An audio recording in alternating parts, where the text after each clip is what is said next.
Voice of the Heroes too, and bro ain't say nothing back. You know how he be. Yeah. So Shotty probably like, man. You see what I'm saying? That's what I need to know though. Yeah. Cause I'm goddamn, I definitely know that. But which I ain't. Exactly, that's it. And he just, I don't know what else he either heard or what's going on. Like, he talked to bro. I said, I ain't talked to him like a week or two. And they're like, man. They're like, tell him. What you supposed to tell him? Tell him. Oh, he's talking about, can I see if he'll tell him make it clear something, because bro, he acting like bro still rocking with him. Lil Baby unfollowed Lil Durk on Instagram and even liked one of NBA YoungBoy's posts. Now, if you know the history, you know that's a big deal, because before all this beef started, Lil Baby and YoungBoy were actually cool. There was even talk about them dropping a joint project together. But everything changed after King Von got killed in Atlanta. After Von's death, Lil Baby chose to stand beside Lil Durk, and from that point forward, that friendship between him and YoungBoy was done now. Fast forward, Young Thug's jail phone calls leaked a while back, and in one of those calls, Thug seemed to hint that Durk and Lil Baby weren't seeing eye to eye for whatever reason, so that tension been building quietly in the background for a long time. Now fast forward to last night, NBA YoungBoy touched down in Atlanta for one of the biggest shows of his career. Remember, his Chicago concert got canceled just a few weeks ago. A lot of people thought this Atlanta show was going to cause problems because so many people in Atlanta either know King Von or ride with Durk's side of things, but surprisingly, nothing went left. Well, young brother right here. How are you, my young brother? I'm doing fine. We want to thank you and let you know that we see you. We appreciate you, not just for everything that you've done in the community, but for everything that you're about to do.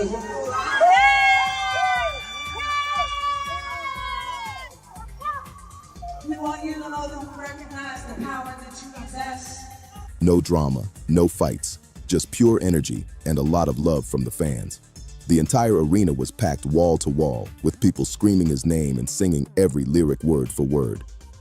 Then something nobody saw coming happened right before YoungBoy finished his set.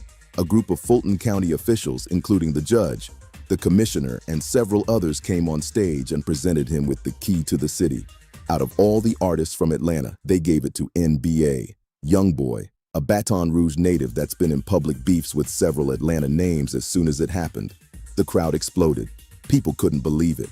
Some cheered, others booed. But one thing for sure, everyone was shocked. Social media instantly lit up. People started saying Atlanta just picked a side because giving the key to YoungBoy instead of one of their own artists sent a loud message. Now, to be fair, when you think about it, from the city's perspective, it kind of makes sense they couldn't give it to Young Thug, because he just got out after fighting a long YSL RICO case. And that you can assist us with helping our community eliminate gun violence in our schools.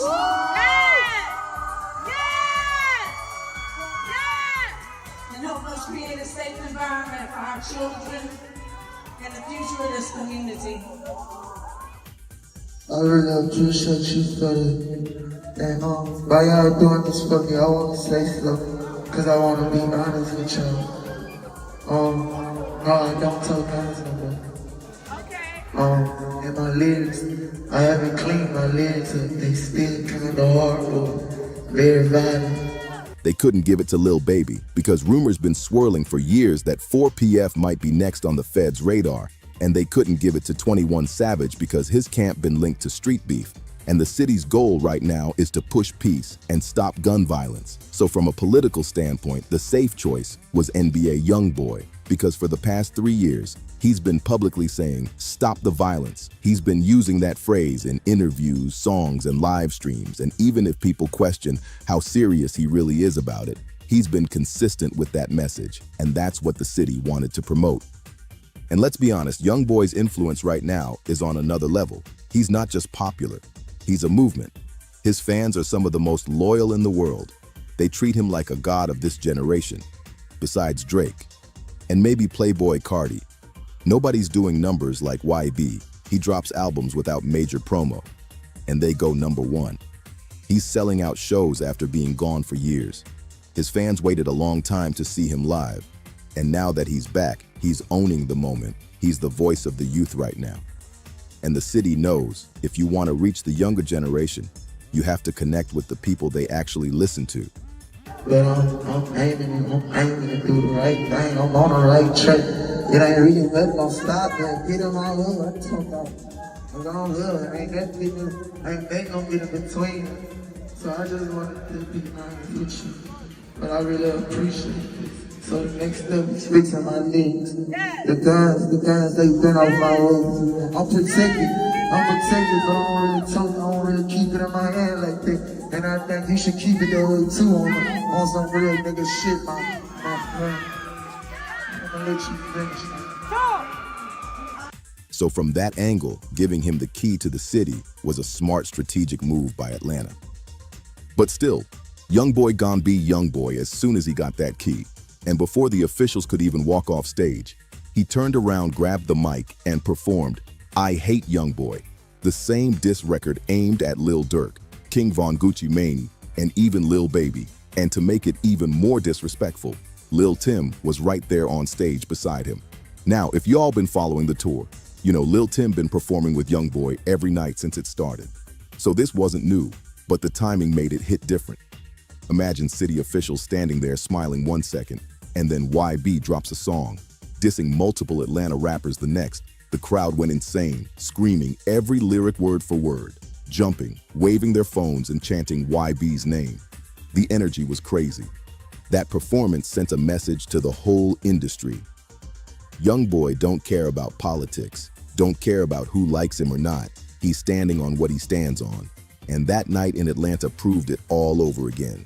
Whether people agree or not, he's at the top right now, and nobody's stopping him anytime soon. Fans online been calling it one of the most iconic moments of his career, getting honored by the same city that many of his rivals come from, and then ending the show with a song dissing them. That's next level confidence and controversy, all wrapped into one.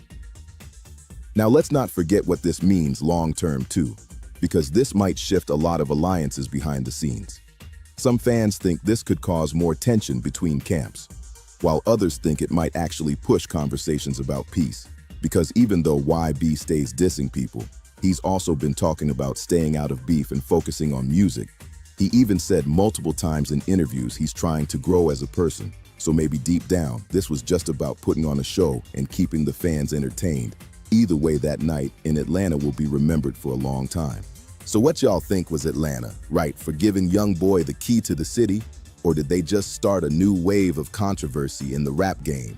Jump in the comments and let me know your thoughts. And before I go, make sure you hit that like button, comment, subscribe, and turn on them. Post notifications. It's free. Do it for me this. Your boy, Music 101, the street reporter, and I'll catch y'all in the next one. At the end of the day, what we witnessed in Atlanta wasn't just another concert. This was a defining moment in hip-hop culture. It showed how far NBA YoungBoy has come from being a young, wild artist from Baton Rouge with endless legal issues, to now standing on one of the biggest stages in the South, being recognized by city officials and respected as a powerful voice in the culture that's growth. Whether people want to admit it or not, it's something we don't see often, a young artist with that kind of influence getting acknowledged by the system that once tried to lock him away. And the fact that he used that same moment to make a statement shows exactly who YoungBoy is: unapologetic, fearless, and unpredictable. It's crazy because this one event had the entire internet talking, fans arguing on Twitter, blogs posting clips all night, people debating whether Atlanta disrespected its own artists by honoring YB, or if this was the city trying to bridge the gap between the streets and the system. Either way, the name NBA YoungBoy was trending worldwide, and that alone tells you how strong his presence is right now. Every move he makes becomes a headline. Every performance turns into a moment. It doesn't matter if you love him or hate him, you can't ignore him. And that's why so many people call him the Michael Jackson of this generation.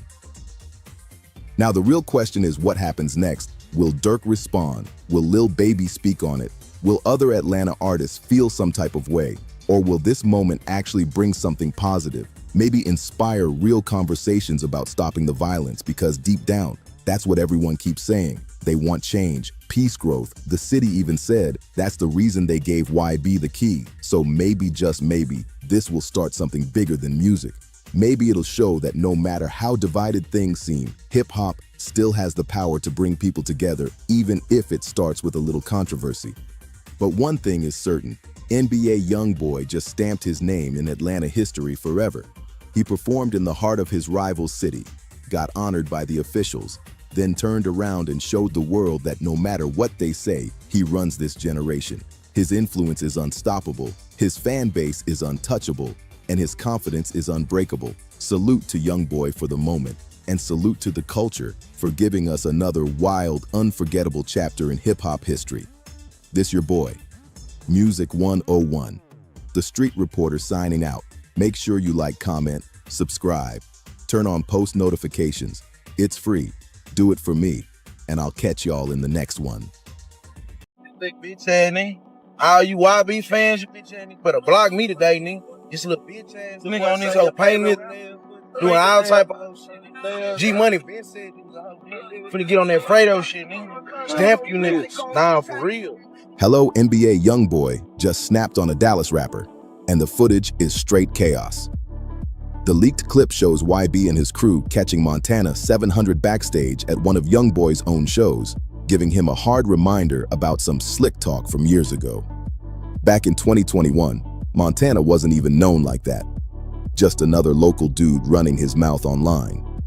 But the internet never forgets. When those old videos resurfaced, YB made sure Montana paid for that disrespect. One dumb move, and now Montana's street name might be finished before it even got started. To really get how bad this got, you gotta go back to December 2021, when YoungBoy dropped his Black Ball video. The internet went wild. Instead of focusing on the bars, everyone was talking about the visuals. YB painting his nails, rocking black makeup, and showing off his artistic side. Some fans called it creative, others didn't get it, but it was still classic YoungBoy, doing his own thing. Then out of nowhere, Montana 700 from Dallas decided to clown him, thinking it'd make him go viral. He jumped online calling YB zesty, laughing, cussing, and saying anyone still rocking with YoungBoy was weird. Wild disrespect, like he forgot who he was talking about. Montana wasn't just trolling, he was flat out questioning YB's manhood, image, and street rep. This wasn't about makeup anymore. This was straight clout chasing. He tried to come up off another man's name while YB was out here fighting real battles, court cases, label drama, and life pressure. That move screamed desperation.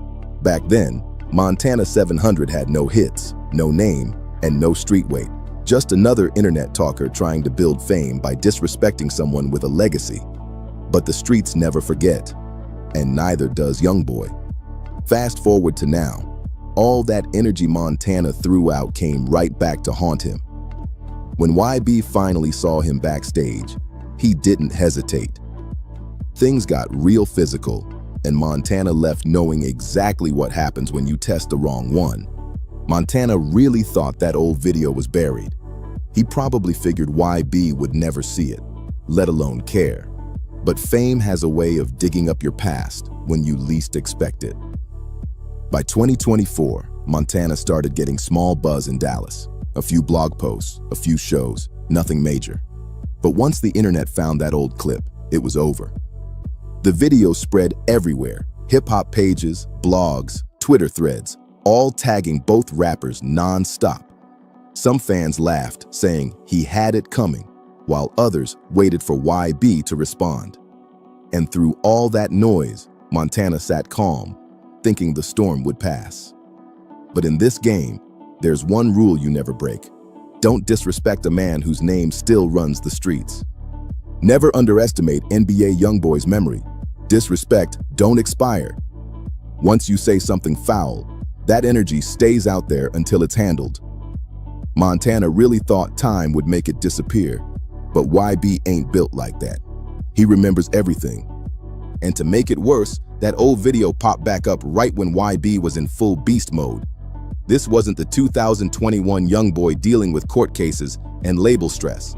This was 2025 YB, top of the game, rich, powerful, and done playing nice. Seeing that old clip of a Dallas rapper mocking him hit different this time. It wasn't about words anymore. It was about principle. Montana had clowned YB when he was down, so now that YB was shining harder than ever, it was payback time. Here's how it all went down. September 2nd, 2025, Dallas. Montana wasn't even supposed to be in this mess. His homie, Huncho Amir, got the chance to open for YB at his concert, a big opportunity. Montana pulled up to show support, probably thinking it was his shot to network, or maybe even squash old beef. Maybe he thought he could apologize, say he was young and reckless, and move on. Simple, right? Wrong. What Montana didn't realize was how deep that disrespect had cut. That video had been a stain for years, and now, standing in the same building as YB, that was all it took for things to snap. Montana walked straight into the lion's den, thinking it was business, not realizing YB's whole team had already seen that clip days before. They were heated, talking about how this same dude had tried to clown YB years ago. So while Montana was chilling backstage, YB was already locked in, ready to settle unfinished business.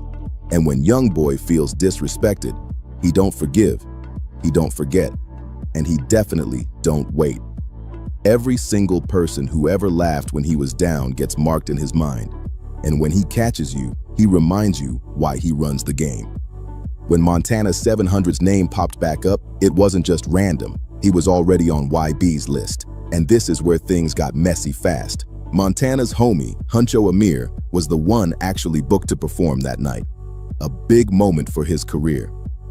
But what Huncho didn't know was that his connection to Montana was about to turn that blessing into a nightmare.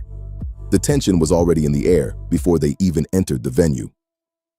Montana walked backstage feeling like a star. Cameras flashing, artists dapping him up, good vibes all around. For a second, he thought he really belonged there. But what he didn't realize, the trap was already set. YB had seen that old clip days before. Someone from his camp had pulled it up and shown him, and he was just waiting for the right moment. So while Montana was back there grinning, YB was watching his every move, calm, collected, but ready. The second Montana stepped in that room, it was like his past walked right beside him. Then YB approached, and the whole room went silent. No middleman, no security message. YB walked straight up to him. He looked Montana dead in the face and repeated lines from that 2021 video word for word, like he'd studied it. Montana tried to play it off, stuttering, saying it was old, that he was just chasing clout. But it was too late. The disrespect was public, and now it had to be handled in person. That's when things flipped from tense to dangerous. YB's crew closed in, and before Montana could even move, it got physical. Sources say YB didn't waste words. His team made sure the message landed. It got ugly fast, yelling, phones out, chaos everywhere. Security tried to step in, but the damage was done. And that slap, that wasn't random. In the rap world, that's one of the coldest ways to humiliate someone.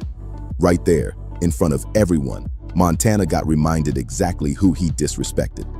That slap wasn't about dominance. It was a public message. You don't even deserve my energy. In that instant, Montana's whole world flipped upside down.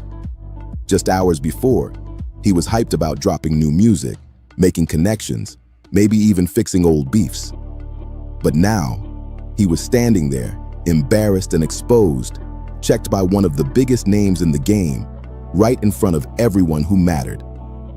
Imagine your worst mistake catching up to you in front of your peers. That's pain no punch can match. His reputation didn't just take a hit, it collapsed that night. And the worst part? It all happened at YoungBoy's own show, surrounded by YB's people, YB's fans, and YB's security. Montana didn't just lose. He got turned into a lesson. A live example of what happens when you disrespect someone who's really built for this. But the chaos didn't stop there. Somebody caught the whole thing on camera. Yep, the entire moment. The slap, the yelling, the shock, all recorded. And somehow, that footage landed in the hands of Say Cheese's owner, one of the biggest hip-hop media figures out. If you know Say Cheese, you know they post everything: viral clips, street drama, rap exclusives. They feed the internet non-stop. So when that clip hit their inbox, the world was waiting. Everyone wondered, would they drop it or protect the streets from blowing up? And in a twist no one expected, he refused to post it. The same platform known for exposing every wild hip-hop moment chose to hold it back. Why? Because he knew that clip could spark something dangerous. Posting that footage might have pulled in millions of views overnight, boosted his numbers sky high, but it could have also lit a real fire in the streets. That one decision said it all. This wasn't just drama. This was real tension, the kind that doesn't stay online. If Say Cheese, a platform built on drama and exclusives, refused to post that clip, you already know it had to be brutal. Word is, the footage showed Montana 700 getting completely humiliated, the kind of moment that could have ended his small career for good. But that decision wasn't just about saving Montana's image. It was about protecting the culture. The owner knew exactly what would happen if that video hit the public. Fans picking sides, bloggers hyping it up, and the internet turning a backstage moment into full-blown street chaos. One viral post can flip into a war, threats, revenge, and real consequences. And Say Cheese wasn't about to have blood on their hands. That restraint earned major respect in the industry. In a world fueled by clicks and controversy, holding that footage back showed real discipline. Because out here, not all beef stays digital. Some end in real violence. Sometimes protecting the peace matters more than chasing views.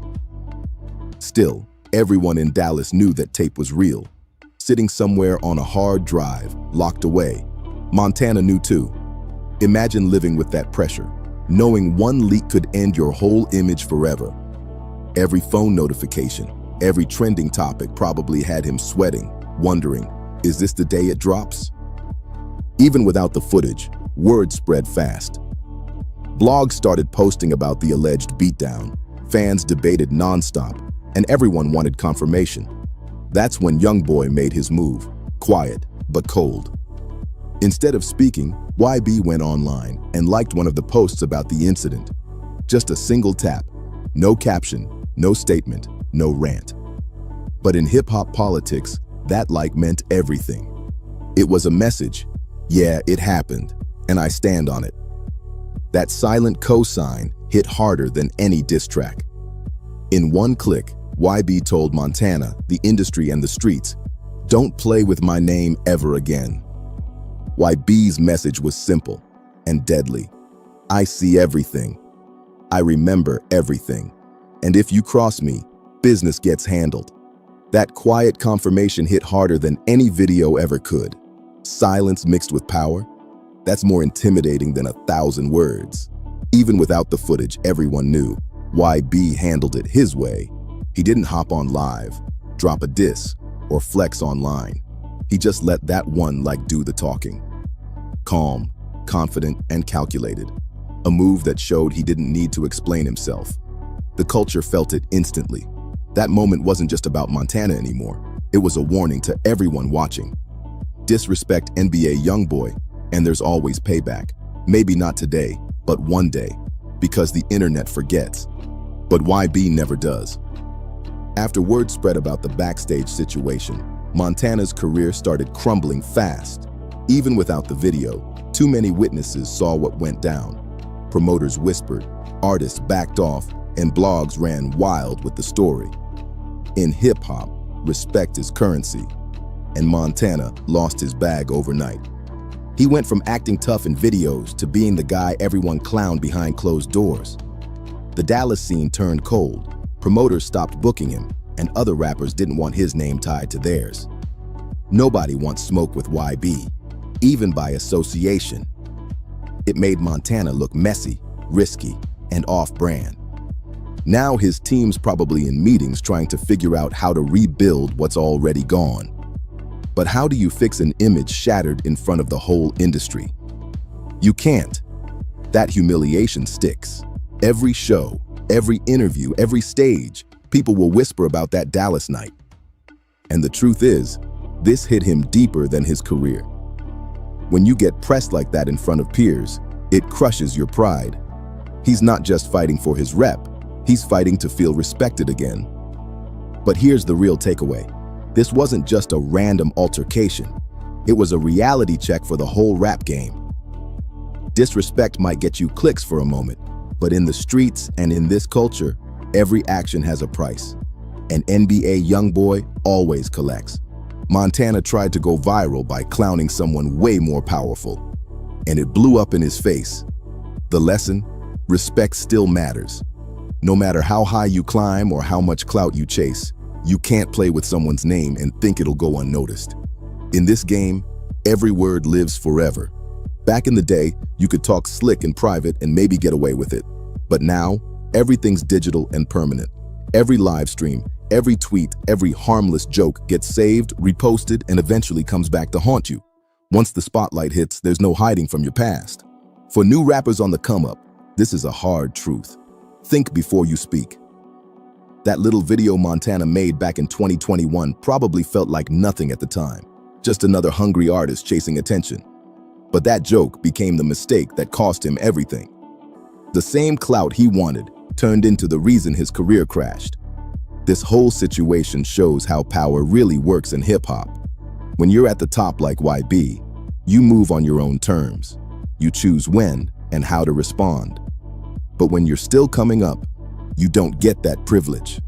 Once you cross the wrong person, you don't control the timing. You just face the consequences. Montana didn't just get confronted, he got humbled. His downfall became a warning for the whole culture. One reckless move can follow you forever. He tried to get noticed by disrespecting someone who already earned their spot, and it turned him into an example of what not to do. And here's the craziest part. Even Say Cheese, one of the boldest outlets in the game, refused to post that footage. That says it all. If a platform known for wild exclusives backed off, then you already know that beatdown was serious business. Thanks for watching until the end. Don't forget to subscribe and see you in the next video. Man, NBA YoungBoy just snapped. The whole internet's going wild after footage dropped of YB and his crew catching that Dallas rapper Montana 700 slipping backstage at one of YB's own shows. The clip's pure madness, yelling, pushing, chaos everywhere. YB wasn't just talking.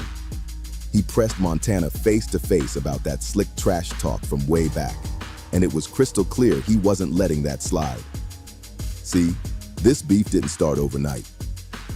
Back in 2021, Montana wasn't even a name in the streets, just another dude chasing attention online. But the web's like a trap. Once you talk slick, those words live forever. Big bitch ass nigga. All you YB fans, you bitch ass nigga better block me today, nigga. This little bitch ass nigga on this whole payment, doing all type of G money. Finna get on that Fredo shit, nigga. Stamp you niggas. Nah, for real. When them old clips of Montana mocking YB came back around, the timing was bad. YoungBoy was already standing on business, and he made sure Montana paid the price for every word he said. One careless move, and Montana's tough guy rep might be done for good. Now let's rewind real quick. December 2021, YoungBoy dropped that Black Ball video and the internet lost its mind. The song was fire, but everyone was focused on the visuals. YB painting his nails, rocking dark makeup, showing off a whole new vibe. Some fans thought it was art, others didn't get it, but YB was being YB, fearless, different, and doing what others too scared to try. But then, here comes Montana 700, out of nowhere, thinking he could score clout off YoungBoy's name. He hopped online, running his mouth, calling YB zesty, and cracking jokes like he was a comedian. He really thought that disrespect was gonna make him blow up. Fans were stunned, not because it was funny, but because he was reckless enough to talk like that about someone with YB's history. And this wasn't playful trolling. Montana went way too far. He questioned YB's manhood, image, and even tried to play with his street credibility. That's the kind of talk that doesn't fade away, especially when the person you disrespected is someone who's been through real battles. YB was out here dealing with court cases, label heat, and life pressure. He didn't need some no-name trying to use his name for a buzz. Let's be real, Montana wasn't hot in 2021. No hits, no features, no motion in the streets. Just another loudmouth thinking he could rise by dissing somebody who already made it. But see, the streets have memory, and so does YoungBoy. Fast forward to now, and that same energy Montana was putting out came right back around. When YB finally saw him in person backstage, it wasn't words anymore. It was action. Sources say it got real fast. No talking, no peace. Montana left that room understanding what happens when you disrespect a man who built his name off loyalty and pressure. Crazy thing is, Montana probably thought that old clip was buried for good. He likely figured YB would never see it or care, but fame has a way of pulling skeletons out the closet. By 2024, Montana was getting a small name in Dallas, a few blog mentions, some shows here and there.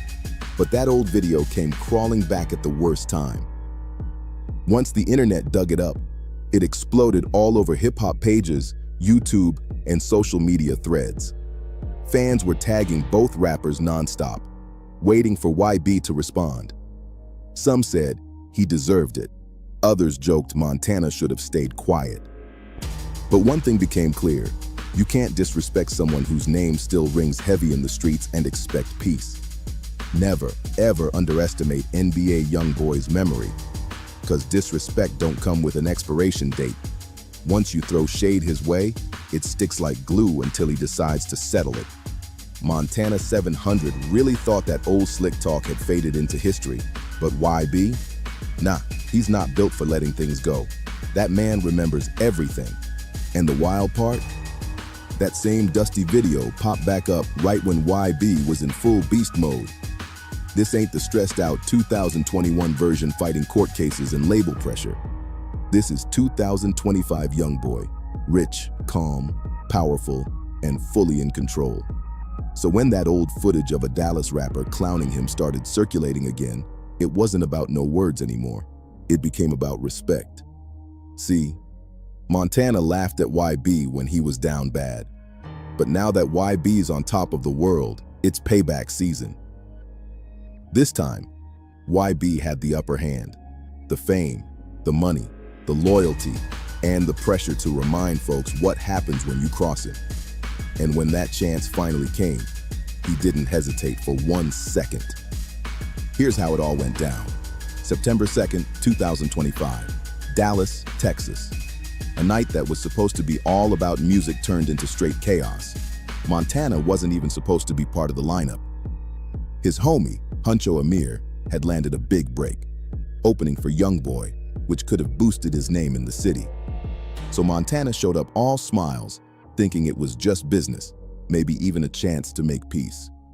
He probably thought he could slide in, apologize, say he was young and reckless, and keep it moving. Simple, right? Wrong, deadly wrong. Montana had no clue how deep that old disrespect cut.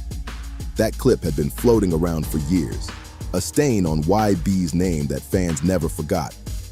So when Montana walked into that venue, it wasn't just another show. It was a setup waiting to explode. Word spread fast in YB's camp that the same dude who once mocked him was backstage. They weren't happy, not one bit. The team was already on alert, whispering about how Montana once tried to make YB a joke. And if there's one thing you don't do, it's make YB look weak. So while Montana was chilling, thinking it was love, YoungBoy was already in game mode, calm, quiet, and plotting. The moment YB locked eyes with Montana, that was it. You could feel the tension thick in the air. When YoungBoy feels crossed, he don't talk it out. He takes action. He don't forgive, he don't forget, and he sure don't ignore disrespect. Every person who's ever laughed when he was low gets remembered, name by name, face by face. And when he finally sees you again, he's gonna remind you why he runs this game. So when Montana 700's name started floating around again, it wasn't by accident. he was already marked. The disrespect he threw out years back had finally circled back to him, and fate lined it up perfectly. The crazy twist? Montana's boy, Huncho Amir, was the one actually booked to perform that night. It was supposed to be a career-changing moment for him, his shot to prove he could rock the stage.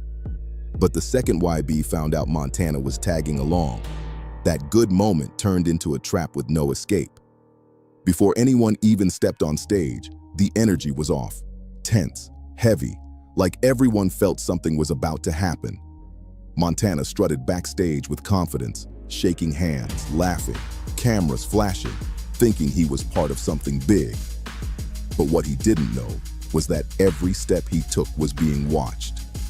Someone from YB's inner circle had already shown him the clip earlier that week, the same old video where Montana was clowning him.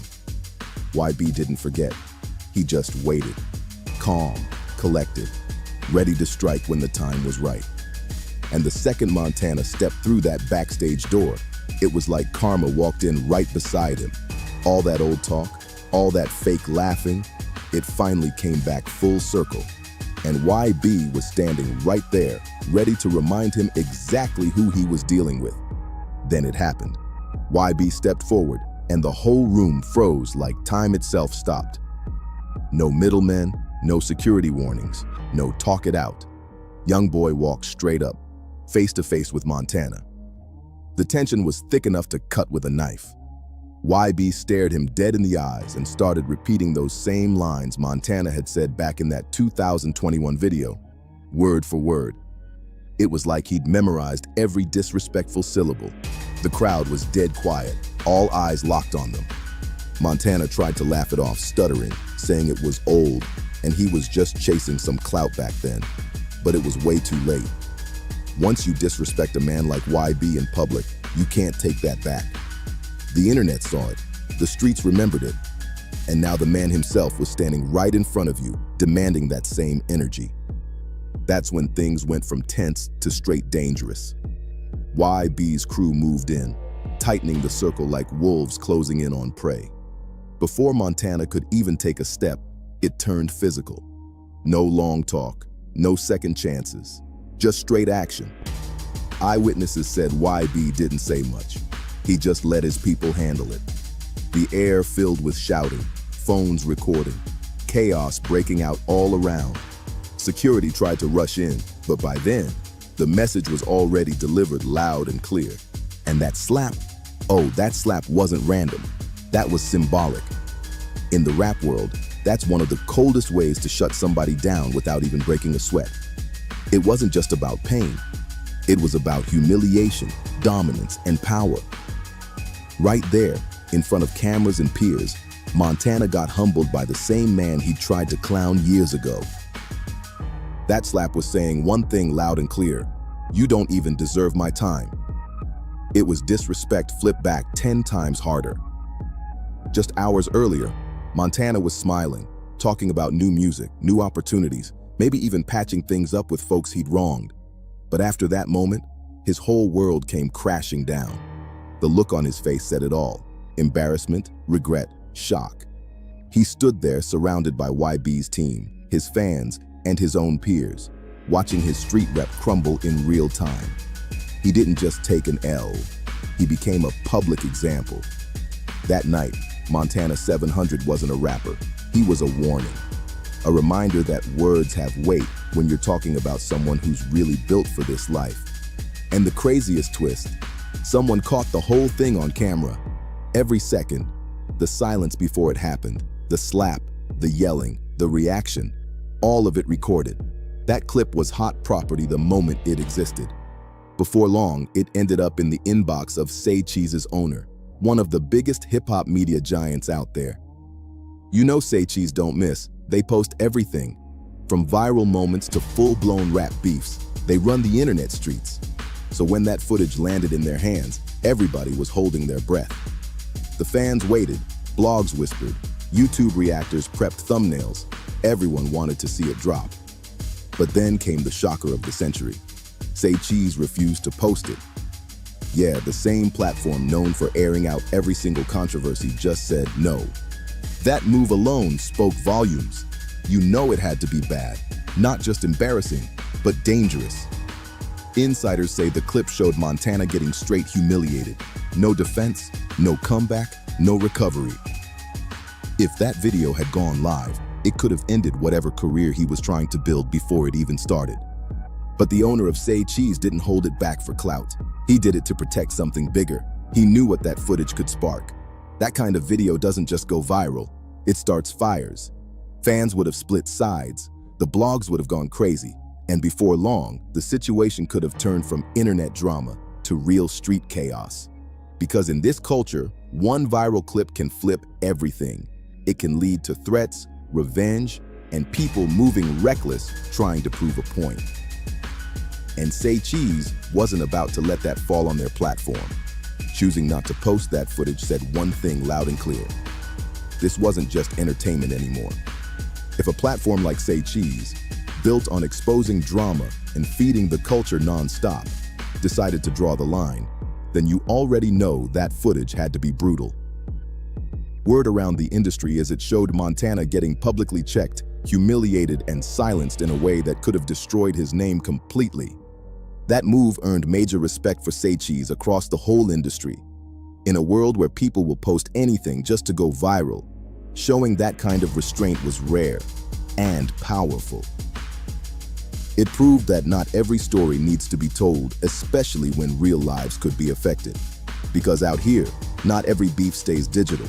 Some explode into real violence. Sometimes protecting the peace means more than chasing the spotlight.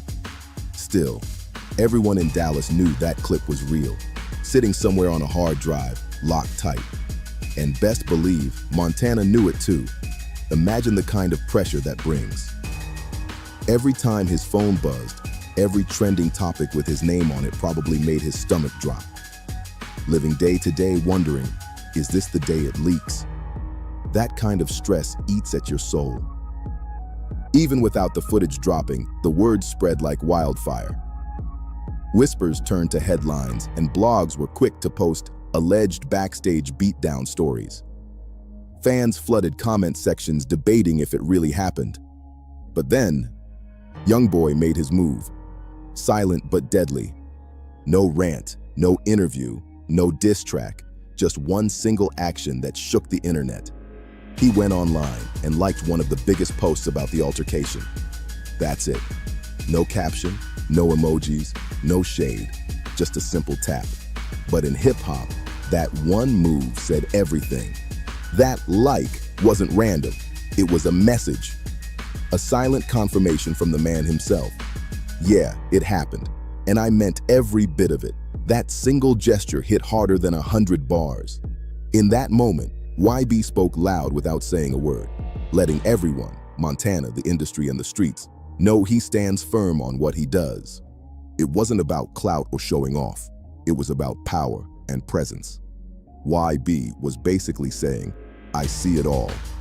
I remember it all. And if you cross me, I handle mine quietly. That's what makes him so unpredictable. He doesn't need to scream to prove a point. The silence itself becomes the warning. That calm confidence shook the culture. Nobody needed a video anymore. The streets already knew what that like meant. It confirmed the rumors without fueling more drama, keeping YB's mystique alive. The message was clear. Disrespect YB once and you'll regret it forever. YoungBoy didn't jump on live, didn't drop a diss track, didn't tweet a thing. He just let the energy speak for itself. That's what made it even scarier. He handled it like a boss, not a blogger. That kind of quiet dominance is what separates legends from internet talkers. The whole culture felt it instantly. This wasn't just about Montana anymore. It was a warning shot for everyone else watching. See, in this game, you can run your mouth all you want, but when someone like YB decides to respond, it's not about words anymore. It's about principle. The internet might forget, but YB never does. Every slight, every diss, every name that ever played with him, it's all stored in his mental vault, waiting for the right moment to come full circle.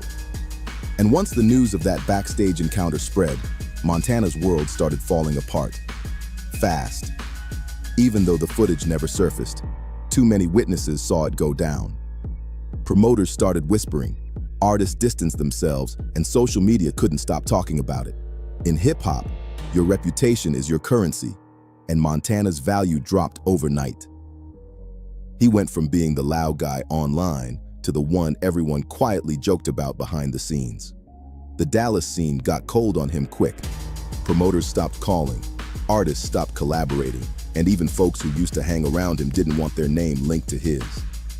Nobody wants to inherit YB's smoke, even indirectly. Just being in the same photo could make someone look like they're picking sides, and nobody's risking that. For Montana, it's like his whole brand flipped overnight, from confident to cautionary tale. His name now carries more embarrassment than buzz. His own team's probably sitting in meetings right now, trying to figure out how to fix something that might be too broken to repair. Because when your image collapses publicly, there's no press run or apology big enough to undo that damage. Every time he steps on a stage, every interview he does, every new song he drops, people will whisper about that Dallas night. The story became bigger than him, and deep down, he knows it's not just his career that got hit, it's his pride. Getting checked like that in front of your peers does more than bruise your face. It breaks your confidence. It's the kind of moment that stays with you long after the crowd's gone. Now Montana's not just trying to rebuild his rep, he's trying to rebuild his sense of self. Because once that kind of humiliation hits the streets, it don't fade easy. It stains everything that comes after. But here's the truth that hit harder than anything. This wasn't just a random scuffle. This was a wake-up call for the entire rap game. What went down between NBA YoungBoy and Montana 700 wasn't about ego, it was about respect. In this culture, disrespect might get you some clicks for the moment, but the streets don't forget. And when it comes to YB, he always collects what's owed. Montana thought he could build buzz by clowning someone way bigger than him, and it blew up in his face spectacularly. He went chasing clout and ended up catching consequences. The lesson? Respect still matters. Doesn't matter how big your name gets or how viral you think you are. When you play with the wrong person's name, it's only a matter of time before reality checks you. This whole situation reminded everyone that words don't disappear anymore. Back in the day, you could talk slick behind closed doors and maybe nobody would ever hear it. But now, everything's online, permanent, and one click away from resurfacing. Every live stream, every reckless tweet, every harmless joke, it all sits out there waiting to come back around. Once the internet's got it, it's forever. For up-and-coming rappers, this was a cold reminder. Think before you speak. That short clip Montana dropped back in 2021 probably felt harmless at the time.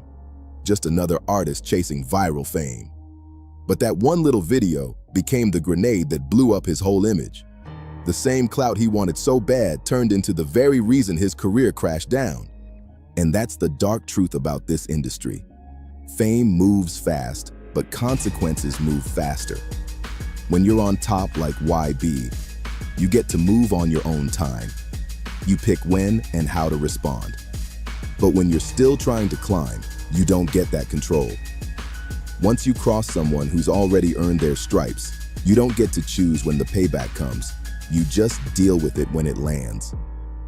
Montana didn't just get confronted that night, he got humbled. The whole situation stripped away the image he built online and showed the difference between internet hype and real-world respect. His downfall turned into a lesson the whole culture could feel. One reckless move can follow you forever. He thought that video would make him stand out, and it did, but not the way he wanted. Now his name's tied to one of the biggest humiliations of 2025. Instead of being known for his music, he's remembered for crossing the wrong man at the wrong time. That's what happens when pride talks louder than sense. And let's not forget the craziest part. Even Say Cheese, one of the boldest platforms in hip-hop, didn't touch that footage. That alone says everything. They post wild exclusives daily, fights, call-outs, leaks. But they drew the line right there. If they backed off, that means what went down was no joke. That wasn't entertainment. That was serious business with real consequences. The whole culture felt it. From fans to artists, everyone saw the bigger message behind the madness. Disrespect might get you trending for a day, but respect lasts forever. You can't build a legacy off shade and insults. You build it off work, consistency, and loyalty. And that's the difference between Montana 700 and NBA YoungBoy. YB earned his power. He didn't have to chase it. He showed that silence and timing speak louder than any tweet. Meanwhile, Montana learned the hard way that clout chasing in this game comes with a price tag you might not be able to afford. So for every rapper watching this story unfold, take notes.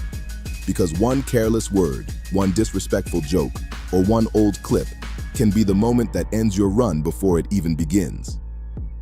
This whole saga wasn't just another viral headline. It was a warning for the culture. A reminder that in hip-hop, the internet forgets fast, but real ones never do. Thanks for tuning in till the end. Don't forget to hit that subscribe button and stay locked in, because in this game, the next headline could drop any minute. Don't ever doubt yourself. You got them babies counting on you. There's gonna be times where you're gonna doubt yourself, you're gonna be in pain, but them babies counting on you. You gotta be here. And I'm telling you that because a lot of people get around you and they see your success and they say, oh, joke, they wanna criticize. They don't know your pain, I don't know your pain. But I know one thing, them babies counting on you. Hello. Today, the streets are buzzing with a shocking update on Kodak Black's case, and it's not looking good at all. According to official records out of Broward County, Kodak's felony trafficking and possession trial is locked in for late 2025. Warrant has been issued for South Florida rapper Kodak Black. Officials say Bill Capri, better known as Kodak Black, violated the conditions of his pre-trial release. This mugshot is from his initial arrest last year when troopers pulled him over for driving with an expired driver's license and tags and found drugs on him. Hey, look, come here. I'm not gonna arrest you on all right? This is just for the time being. Come on, officially. All right. No more rehab deals, no more second chances. The rapper is officially being dragged into trial instead of getting the softer route of treatment. The second this news hit him, Kodak jumped on TikTok live, and man, he looked rough. Fans were stunned watching him looking drained, spaced out, and clearly not in a good state. Yes, absolutely, I like that. All right, DP, thank you, brother. Yeah, you was All right, coming up next, we'll play some Drew Hill. I got Camper, I got Anita Baker, all on the way. My name is Jimmy Rodriguez. I'm in for Shelby Russian today. Hot 105. We're rushing today. Hot 105. The live only made things worse because instead of sympathy, it gave prosecutors more ammo to argue he doesn't deserve another break. Hot 105 radio even broke the story that inside the courtroom, there was heavy chatter between prosecutors and Kodak's own legal team. Hey, look, come here. I'm not gonna arrest you on all right? This is just for the time being. Come on, officially. All right. You know your license is no good, but I'm not too worried about that. That's a ticket, right? That's a ticket. The mood in that courtroom made it sound crystal clear. Kodak's chances are drying up fast. Prosecutors straight up told the judge they don't want him walking free while waiting on trial. They demanded he be locked up immediately, showing clips of Kodak wilding out at home, including dancing on his kitchen counter, clearly strung out as proof that he hasn't been doing anything positive on the outside. But the shit, we just got the sentence. What you want to Mac? Got some shit that got the sentence. You bitches, boy. Got some sentence, boy. Want to lay you on your back. Yeah, stuck on Mac. Hey, stuck on Mac. Then a bed rest. Then a long nap. Because she took it out today and you can't do it back. You can't help. This mess even caught the attention of rap OGs like Bowie, who reacted online saying the last thing Kodak needs is another stint behind bars. Why? Because of that track Kodak once made with 6ix9ine a couple years back. Bowie warned, inside any jail in the US. Kodak done been in jail, bro, so that was a detrimental move to him, bro. Like 6ix9ine, I'm gonna tell you this, Vlad, and I'm pretty sure 6ix9ine knows this too. 6ix9ine is the most hated person in prison. Really? You hear 6ix9ine name damn near every other day. When people looking at their case, this motherfucker 6ix9ine. Like he is hated, he's hated He's hated, bro. What Kodak did, he's gonna have to stand on that. He better stay out of... I got 9 calls from the feds, from the state, everything. Like, Boost, is it true? I know people are, bro, they gonna get on Kodak for that, bro. When if you linked up with 6ix9ine, that's a major problem. That collab could turn Kodak into a target if he ends up behind those walls. But right after that wild live, things exploded even worse. Federal agents stormed Kodak's Florida home and took him straight into custody. He quickly called in his lawyer, Brian Cohen, who worked a deal to send Kodak to rehab instead of sitting in jail for years.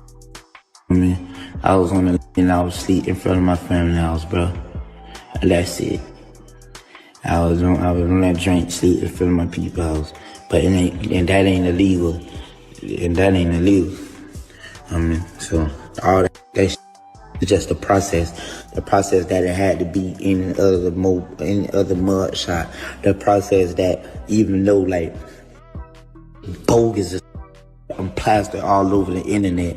Then on top of that, it's like, bro, like, I'm Haitian. And then it's just like my era, bro, like, nah, like, man, you better off.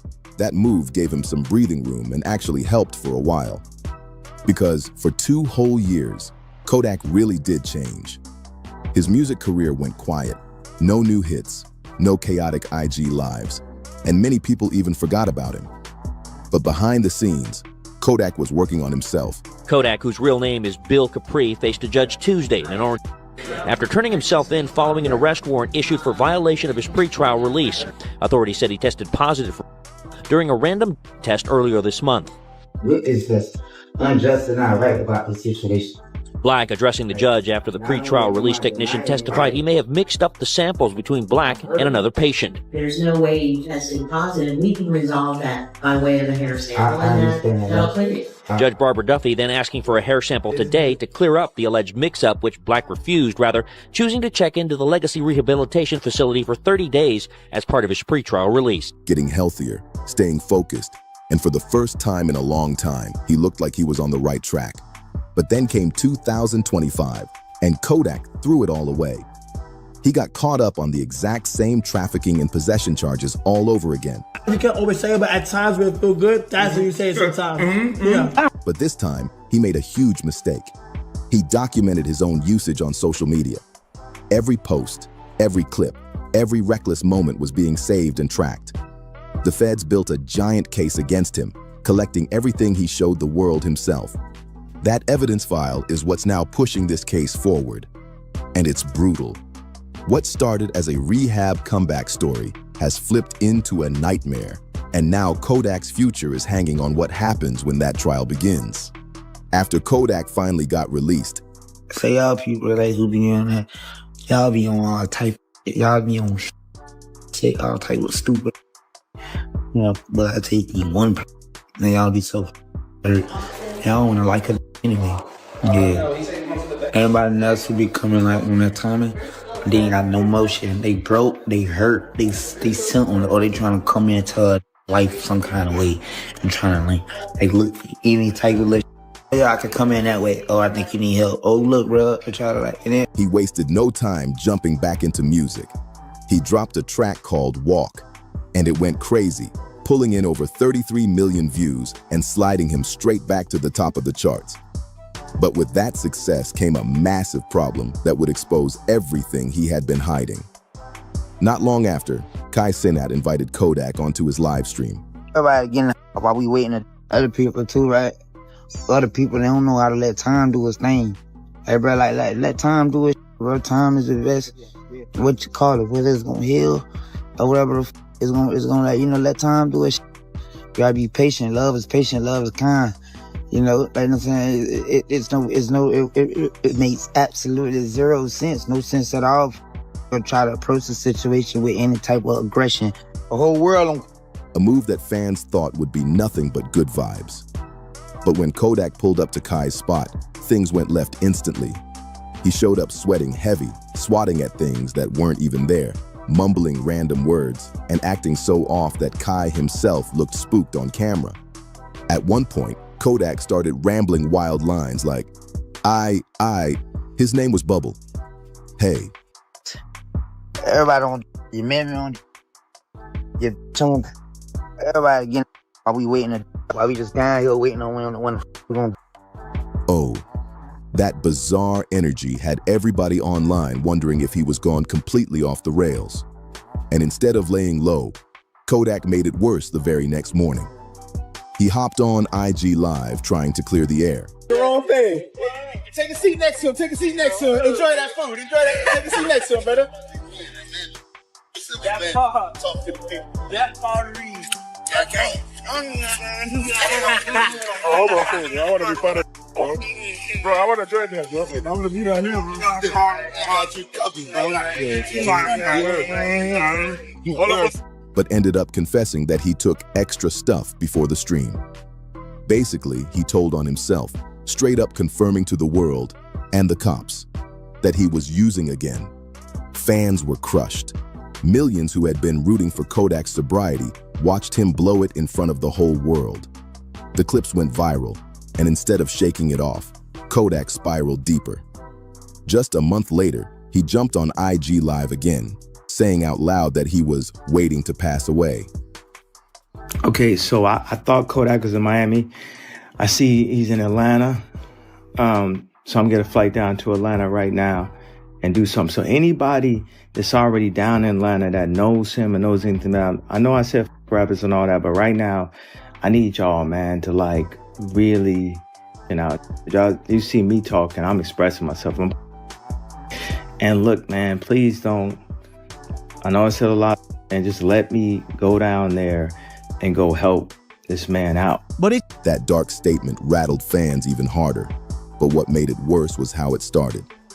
Kodak was reading from a viral tweet that said, "Every time I see Kodak Black, I get so sad. That man got like 4 baby moms, and not one of you greedy women care about him for real. Why are you not helping him? Y'all probably just sitting around waiting for him to pass away." That tweet cut deep. Favorite rapper. Who? I'm his favorite rapper. You Drake favorite rapper? Yeah. Nah. He always say that, even if people always say that. They always say that. Even when he, you know what I mean? Even when he ain't around, so he was shit like, oh, no, it's for real, bro. People say, you just got it. And Kodak repeated it word for word to his audience, showing just how much the pressure was eating at him. But as bad as that moment was, it wasn't the end. Things got even wilder when the feds flagged another viral clip. Kodak in the middle of the street, stumbling around while eating fried chicken like it was nothing. That bizarre footage had the internet clowning him. But to the feds, it was proof his life was spinning further out of control. But it was later that same night when things really showed how deep Kodak's problems were. He was caught pacing around his room on camera, loudly claiming he was Drake's favorite rapper. Hey, nah. Man, we worried about you. You don't look too healthy. In front of outside looking in, it's obvious that you're a and I don't believe for one second you just doing for your own enjoyment. Nah. You trying to find something to fill up that void that's within your chest. See, I've been where you at right now. But by the grace of God, I'm clean. Them strongholds have been pulled down. Them chains are broken. So I'm qualified to talk about this. You got to make a decision, bro. You got too many people looking up to you. And from one father to another, you got to set the right example for your son. This coming from somebody who genuinely cares. So if you come across this video, you want to sit at the table, break bread, man, holla at me. Now, sure, Kodak got hits, and maybe that's true. But in the state he was in, it sounded less like confidence and more like a cry for help. What made it worse? The people around him. Instead of stepping in, his own crew just stood there filming him strung out, laughing and recording while he unraveled. Say I love when Kodak's sober. Chain sober. I love sober. Tigers going for 2. I know it's sober. Yo. For what? For what? Look at all this money. Look at all this cash. Sober for what? Too young, sober. Not one person tried to pull him aside or help him. They just wanted the content. That kind of company only dragged him further down. For months, Kodak kept moving the same way, popping up on lives looking faded and lost. Rappers all over the game reacted, some clowning him, some genuinely worried. Even Bo stepped in with a caring message, telling Kodak straight up that he needed to slow down and get himself right. For a second, it looked like the love might hit Kodak's heart. But just a week later, he snapped again. Hey Kodak, what you gotta say about the Ravens, big G? I love the Ravens. Hello. Hey, what about that boy LJ, man? What you gotta tell the flock about that boy LJ, man? Yeah. And that boy Yak in the city. Yeah, Yak in the city. I live out here. Hello. Yeah, Yak in the city. Baltimore, let him know. At a local football game, a fan walked up showing support, saying how much they loved Kodak when he was sober. Instead of taking it as encouragement, Kodak flipped out, responding with pure aggression. He ran back to IG Live soon after, ranting and lashing out, showing just how much the comments were getting under his skin. And it didn't stop there. Another week later, Kodak popped up at the Baltimore Ravens game, and once again, he looked completely out of it. No girl treated you right. Never, bro. I never had a bit of love. I never experienced love before. I never experienced it. I never experienced it, bro. I never experienced it, bro. I never did, bro. I never did, bro. I never experienced love, bro. I never did, bro. I never had it. I never had it, bro. I never had it, bro. I never had it. Cameras caught him slurring and stumbling while showing love to star quarterback Lamar Jackson. NFL fans blew up Twitter with posts like, "Ravens fans are worried about rapper Kodak Black. He doesn't look okay out there." By this point, the pattern was undeniable. Every public sighting of Kodak left fans more concerned than the last, and the questions about his future only grew louder. This moment was the breaking point for many in the rap game. Watching Kodak spiral deeper and deeper was too much to ignore. People who once cheered him on were now saying out loud, So like imagine a world if all of us was just one color. If all of us was just blue or green. Oh, if everybody was smart, you gotta have some dumb people. Oh, what if everybody was rich? Who's gonna take the trash out? With this then going mega viral online, Kodak would have to respond. He would apologize to everyone. "This man needs serious help, not cameras in his face." Wallow and Gilly even stepped in with their own advice, giving Kodak some heartfelt words that went viral. Wallow told him, "Don't ever doubt yourself. You got them babies counting on you." That message cut straight to the truth because Kodak ain't just a rapper, he's a father. According to Google, Kodak has 5 children depending on him, and being the main breadwinner for his family, his downfall would hurt way more than just himself. But Kodak's response was heartbreaking. I'm honestly, I'm sorry to everybody. I'm sorry to the people who I heard it. I'm sorry if you don't understand me. I'm sorry if you just don't like me. I'm sorry, and I'm sorry, and I'm sorry to everybody that I wronged, and I'm so sorry to all the times I made my mom cry, and I'm sorry to all the girls whose heart I broke. I'm sorry to Young Miami. You know what I'm saying? For kind of disrespecting her and stuff like that. She accepted my apology. She did? The very next day on IG Live, he admitted something that explained a lot of his struggles. He said he never truly felt real love before. Hearing him say that shook fans because it showed how deep the pain really went. It wasn't just about fame, drugs, or pressure. It was about emptiness that he couldn't shake. For a moment, it looked like things were turning around.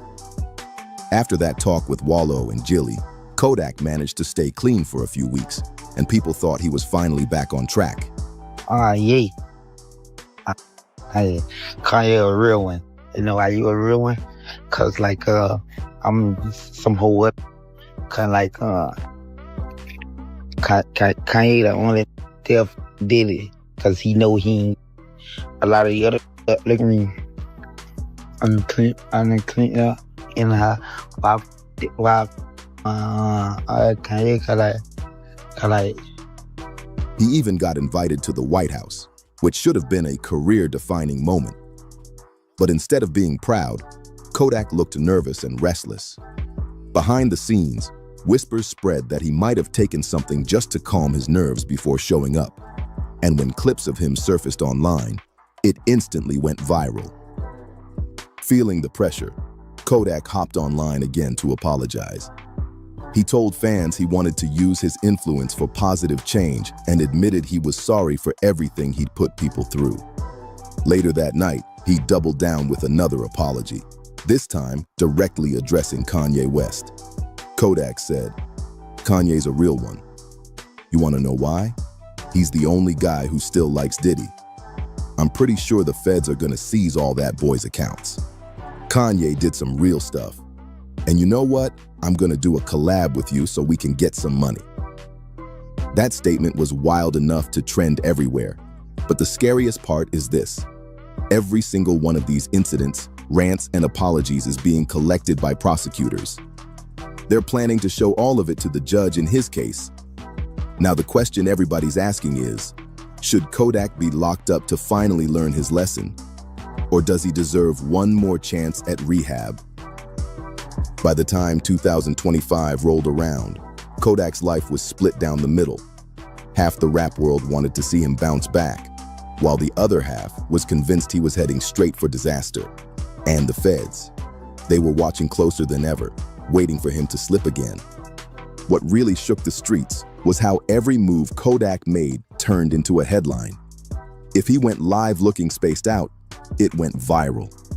If he showed up to a game acting strange, fans flooded social media saying he wasn't okay.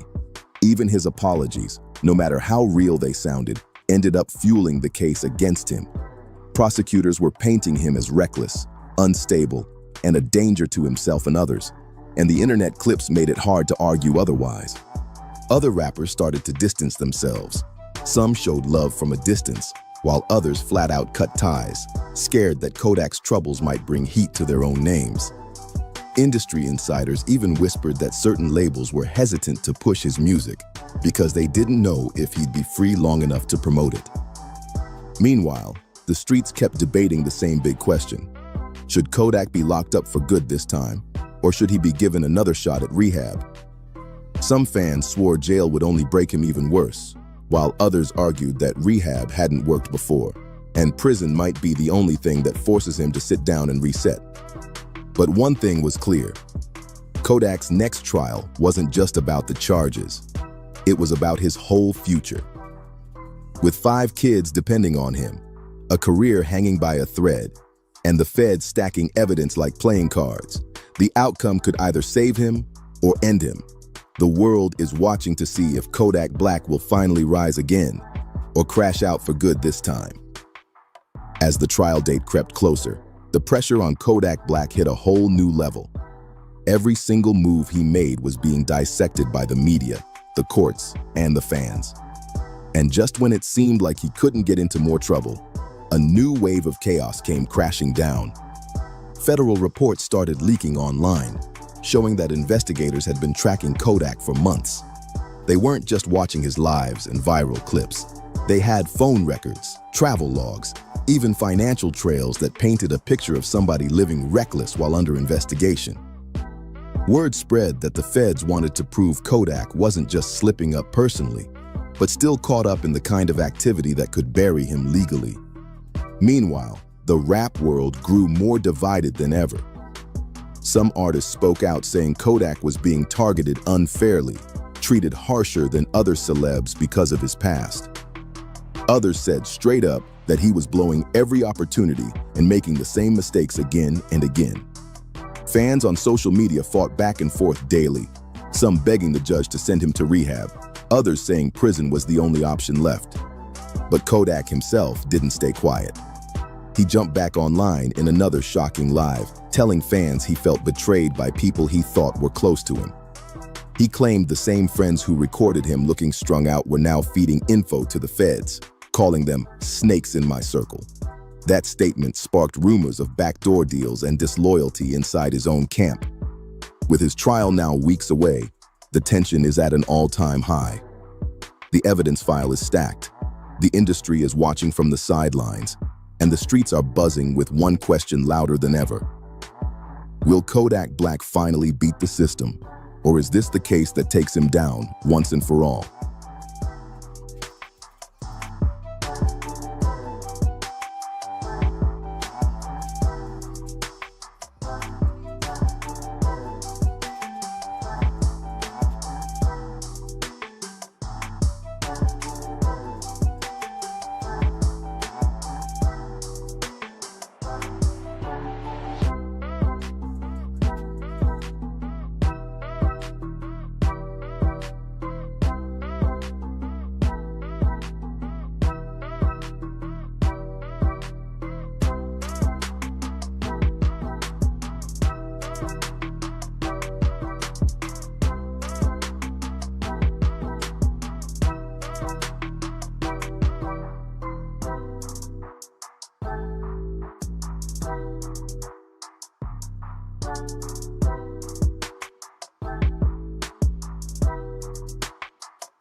Like I just said, we just came back off tour. Yeah.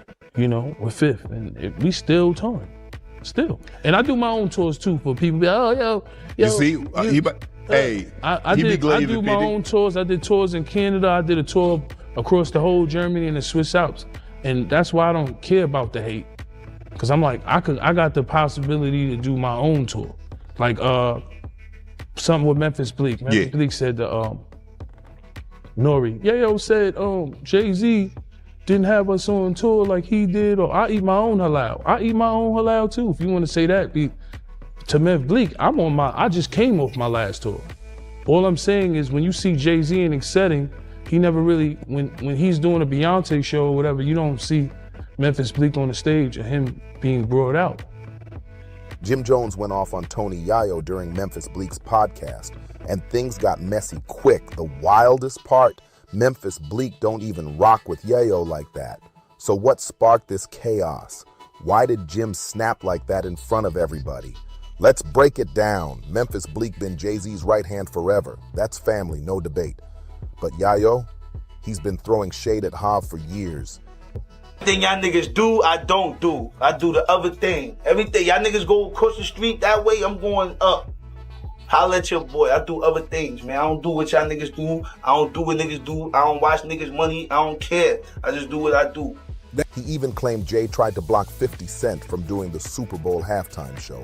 And ever since, he's been carrying that chip heavy. So when Yayo hit Shannon Sharp's show, he didn't hold back. He called Jay-Z a hater, saying he never helps nobody and only looks out for himself. Then Yayo took a personal shot. Look at Memphis Bleak. He not shining, he not winning. Jay-Z don't take care of him like 50 takes care of me. That line broke the internet. People went crazy.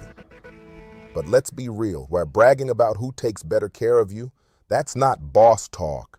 Real men build their own plate. They don't beg for another man's leftovers. You know, even if I'm doing the hype man shit with 50, he's bringing me out. I'm making money.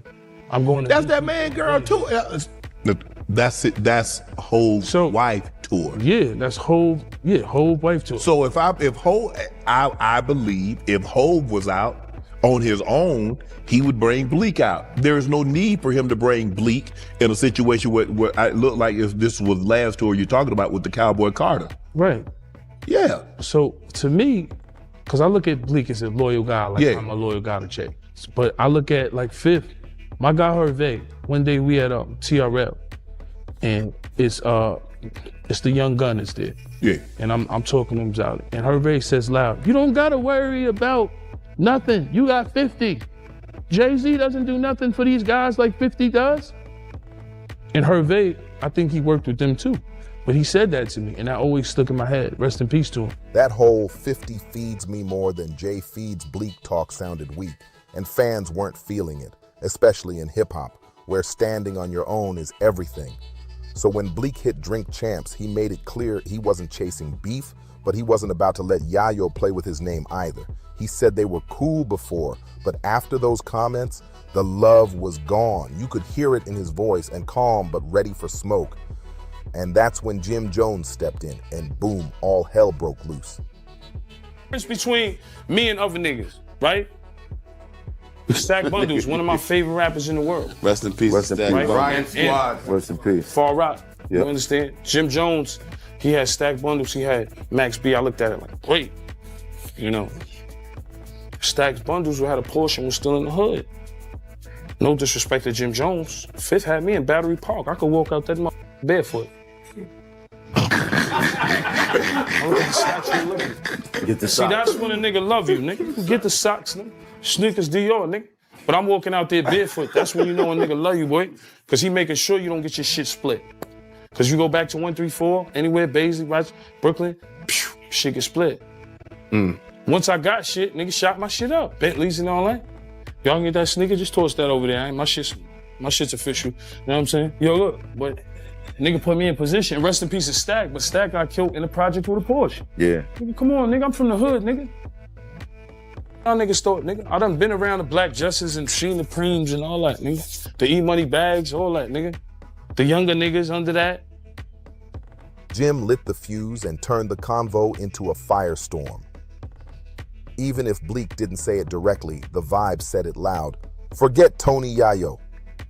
But Yayo being Yayo, raw, loud, and unfiltered, wasn't backing down for nobody. That same real talk attitude that made him famous, it's now got him in another storm, this time straight with Jim Jones.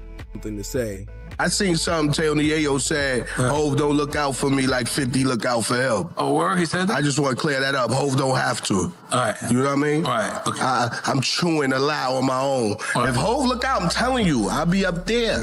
Right. So when y'all see me out here, that's the Blizzle budget.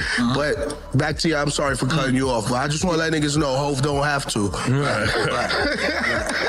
So, If you remember the G-Unit versus Dipset days, you know how crazy it got. 50 Cent, Cameron, Jim Jones, straight chaos in the mid-2000s. Diss tracks, ego wars, crews on edge. The streets were lit with tension. Everyone thought that chapter was closed, but Yayo's new shots and Jim's fiery response, boom. The old beef just came back to life. You'd think after all these years they'd chill, right? Nope. Tony Yayo and Jim Jones been trading smoke again. So with everything you Maserati Fox, real nigga, huh? With everything that you saw, what would you change? I just pray to God every time I leave the house. But what would you change? Change what? Pass the cup. I heard you talk about all the shit you went through, all the shit niggas is still going through. What God, listen, what God got planned for you is planned for you, brother. God already know what's planned for you in life. God planned for you to come here and spaz on y'all niggas tonight. I spaz? I'm just saying, it was a plan. I mean, I do be on some Hollywood shit in Europe. I gotta stop. Yeah. Something like, yo, stop talking about Europe. I don't, like, when you come here, you gotta deal with Don't treat niggas. Vlad like that, bro. See how niggas is? See how No, I niggas ain't is, nothing to do bro? with Vlad. He ain't treat Vlad Do like with Europe. this. He I ain't treat do Vlad things like you have to this, do with my Europe. nigga. When you And this time it feels personal. When Yayo pulled up on Math Hoffa's My Expert Opinion, he dropped a bomb nobody saw coming. He accused Jim Jones of leaving Stack Bundles in the hood to die. Said it plain, no filter, full emotion. Yayo said, "This the difference between me and other niggas, right? Stack Bundles, one of my favorite rappers ever. Rest in peace." Jim Jones had Stack Bundles, had Max B. I looked at it like great. I want to say this. The problem is, and when she was on the show, she had said that she had heard about you wasn't giving Stack money, but people don't know that when Stack asked you for the bread, you were going to the bank. I think the bank was closed. Something happened because me and Bino talked about it. I remember being there, and you was going to give him more money after the money he spent because we was on tour. He like, Yeah. yo, geez, I spent all that tour money, geez, I on Pop, remember. a bucket. Whatever he did, brought another Porsche, BMW. He like, yo, Pop, geez, you said closed mouth don't get fed, geez, I'm Pop, geez, I'm hurting. It's a fact. And when I told him, I said, yo, go get 25 grand from the bank tomorrow. He like, oh, yo, what's up with that Wrangler truck? I'm like, I left that shit in Brooklyn. I don't even want that shit. I don't even know what block it's on. Matter of fact, it's by the car shop where I got the Maserati from. He like, you let me get that, geez. I'm like, go take it. You probably got to get a new key. He like, oh, I'm going to go get that tomorrow, geez. You different, geez. And we all know the rest of the story. Why do you think that people have this misconception of what happened? Why do you think even her? Why do you think that? Where did that come from? Nobody likes to hear the truth. Because we were there. Bino get mad all the time. And he gets offended. And he was one of the people that called me. He was like, that's not true. They think that, what they think is that Stack asked you, he told you he wanted to leave. They said that Stack told you he wanted to leave, he wanted to move, and you didn't move him out. But that's not true. You want to hear that story? All right, for Stacks and them, I was about to buy Stacks, the kid Max and Melly, a whole brownstone in New Jersey. None of them wanted to leave the hood. You could hear the pain in his voice. Then he broke it down. Stack's name was buzzing, but he was still in the hood, still surrounded by danger. That's when Yayo drew the line between Jim and 50. He said, "No disrespect to Jim, but Fifth had me in Battery Park. I could walk out barefoot, grab socks, that's love.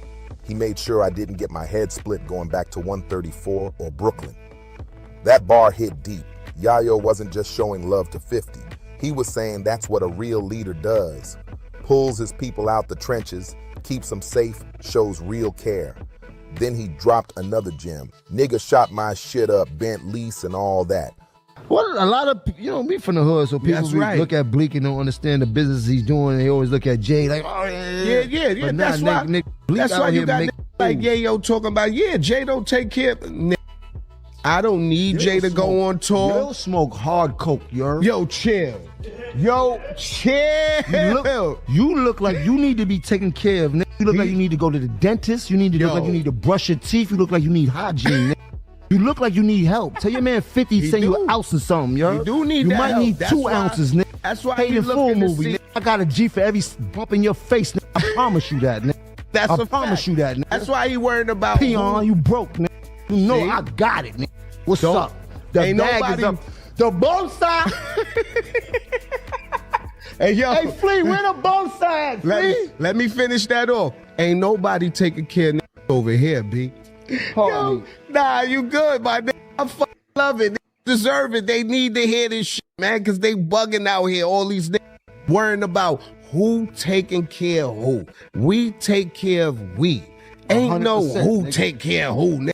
You know who doing it. We live. Us, We getting the money. gangway, nigga. We take You care feel of me? everybody, nigga. We take care of each other, nigga. That's a You heard? fact, my G. But linking back up with you, Jim, we missed out on a Nah, lot this of is dope. opportunity, bro. But we ain't gonna miss it out going forward. Nah, we need to man. put some pain together, bro. Time don't lie. Fifth tossed me the sneakers, my shit official. He was painting 50 as the type to protect and provide for his circle.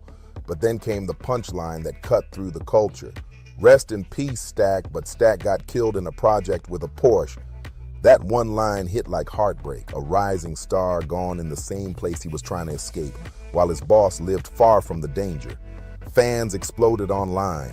Some said Yayo was keeping it 100, showing what loyalty should look like in the industry. Others said he went too far, bringing up death to throw dirt. But either way, the damage was done. Yayo made it clear. He believed Jim Jones failed Stack Bundles, that he didn't protect his artists like a real boss would. It wasn't gossip. It was a heavy truth about loyalty, brotherhood, and how cold this rap game really gets. And I was not about to waste my money, and that was what I offered them. I went shopping for the shit and all that type of shit. Yeah, we remember that, I mean? right, Bass? We remember that. Shout out to Bass. I remember the conversation. And I'm like, yo, you bugging. You want to, like, yo, you can go to the hood every day, but you're going to be living in Jersey. Like, you're going to be living better than, like, you heard, and you don't have to worry about paying for no rent or nothing like that. I'm just trying to get you niggas out the hood.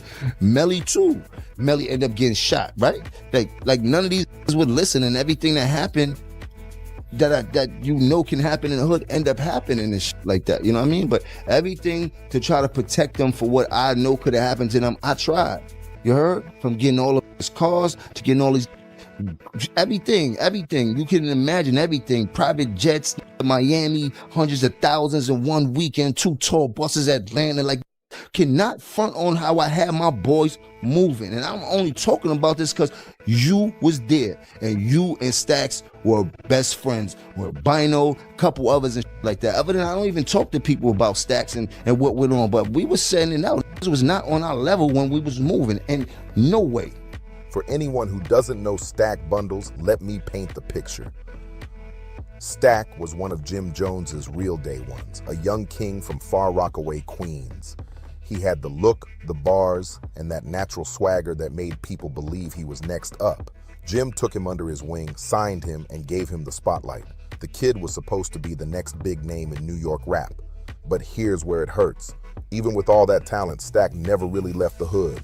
He stayed in the same streets he came from, surrounded by danger, and that's exactly where his life was cut short. People been saying for years, if Jim had pulled him out sooner, maybe things would have been different. It's a hard pill to swallow. Others argue it ain't fair to put that weight on Jim, cause sometimes the hood has a grip you can't break. Stack loved his block, his people, his roots. That loyalty ran deep. That's what made his story beautiful and tragic at the same time. His loss still echoes through hip-hop today. Every time people talk about loyalty or leadership, Stack's name always comes up. Yayo bringing his name into the mix hit hard. It ripped open old wounds. Once that clip hit the internet, there was no stopping it. Fans were split, emotions ran high, and the debate exploded. Some said Yayo was right for speaking truth. Others said he disrespected a fallen legend. And here's the real twist. Folks in the streets started accusing Jim of stealing Stack's whole style. They claimed Jim jacked Stack's swag, the talk, the look, the vibe, and made it his own. Some even said Jim took the sauce and left the chef behind. That's when things really turned ugly. Jim's name got dragged online, but he stood firm, saying he always looked out for Stack. Jim said he gave him money, brought him on tour, and begged him to leave the block behind, but Stack stayed where he felt at home. That broke Jim. You can see it in every interview when Stack's name comes up. His tone changes, eyes drop, that pain is still real, no matter what the rumors say, whether it's about that alleged $25,000 situation or those GWA whispers. One thing's clear, Jim Jones still carries Stack in his heart. That wasn't just an artist to him, that was family. When Tony Yayo started talking about Stack Bundles' death and throwing Jim Jones's name in the mix, that struck deep. Jim didn't see it as some harmless rap talk. He saw it as pure disrespect. To him, Yayo was using a painful memory for clout, and that lit a fire inside him. So when he sat down with Memphis Bleek and Yayo's name came up, boom, the volcano erupted right on camera. Bleek tried to keep things cool, tried to balance the convo, but Jim wasn't having it. He snapped right there on the mic, raw emotion pouring out. He made it clear his team eats good, nobody's starving, and this whole who got the better sugar daddy talk was straight clown behavior. You could feel the energy shift. That old Dipset fire roared back instantly. The room went silent, because everyone knew this wasn't just talk. This was personal. Jim wasn't defending money. He was defending respect and Stack's legacy. His whole mood changed, and the audience felt it. It wasn't just two rappers trading shots anymore. It was a man standing up for someone he still mourns. That's when people started wondering, are we seeing two OGs vent, or is another full-blown rap war about to explode in 2025? Once Yayo's name dropped, Jim switched gears fast, flexing mode on. He started listing his cars, money, wins, stacking them like trophies. He wanted the world to remember he's still that Harlem boss, rich, relevant, and respected. But here's the wild part. Yayo never even said Jim was broke.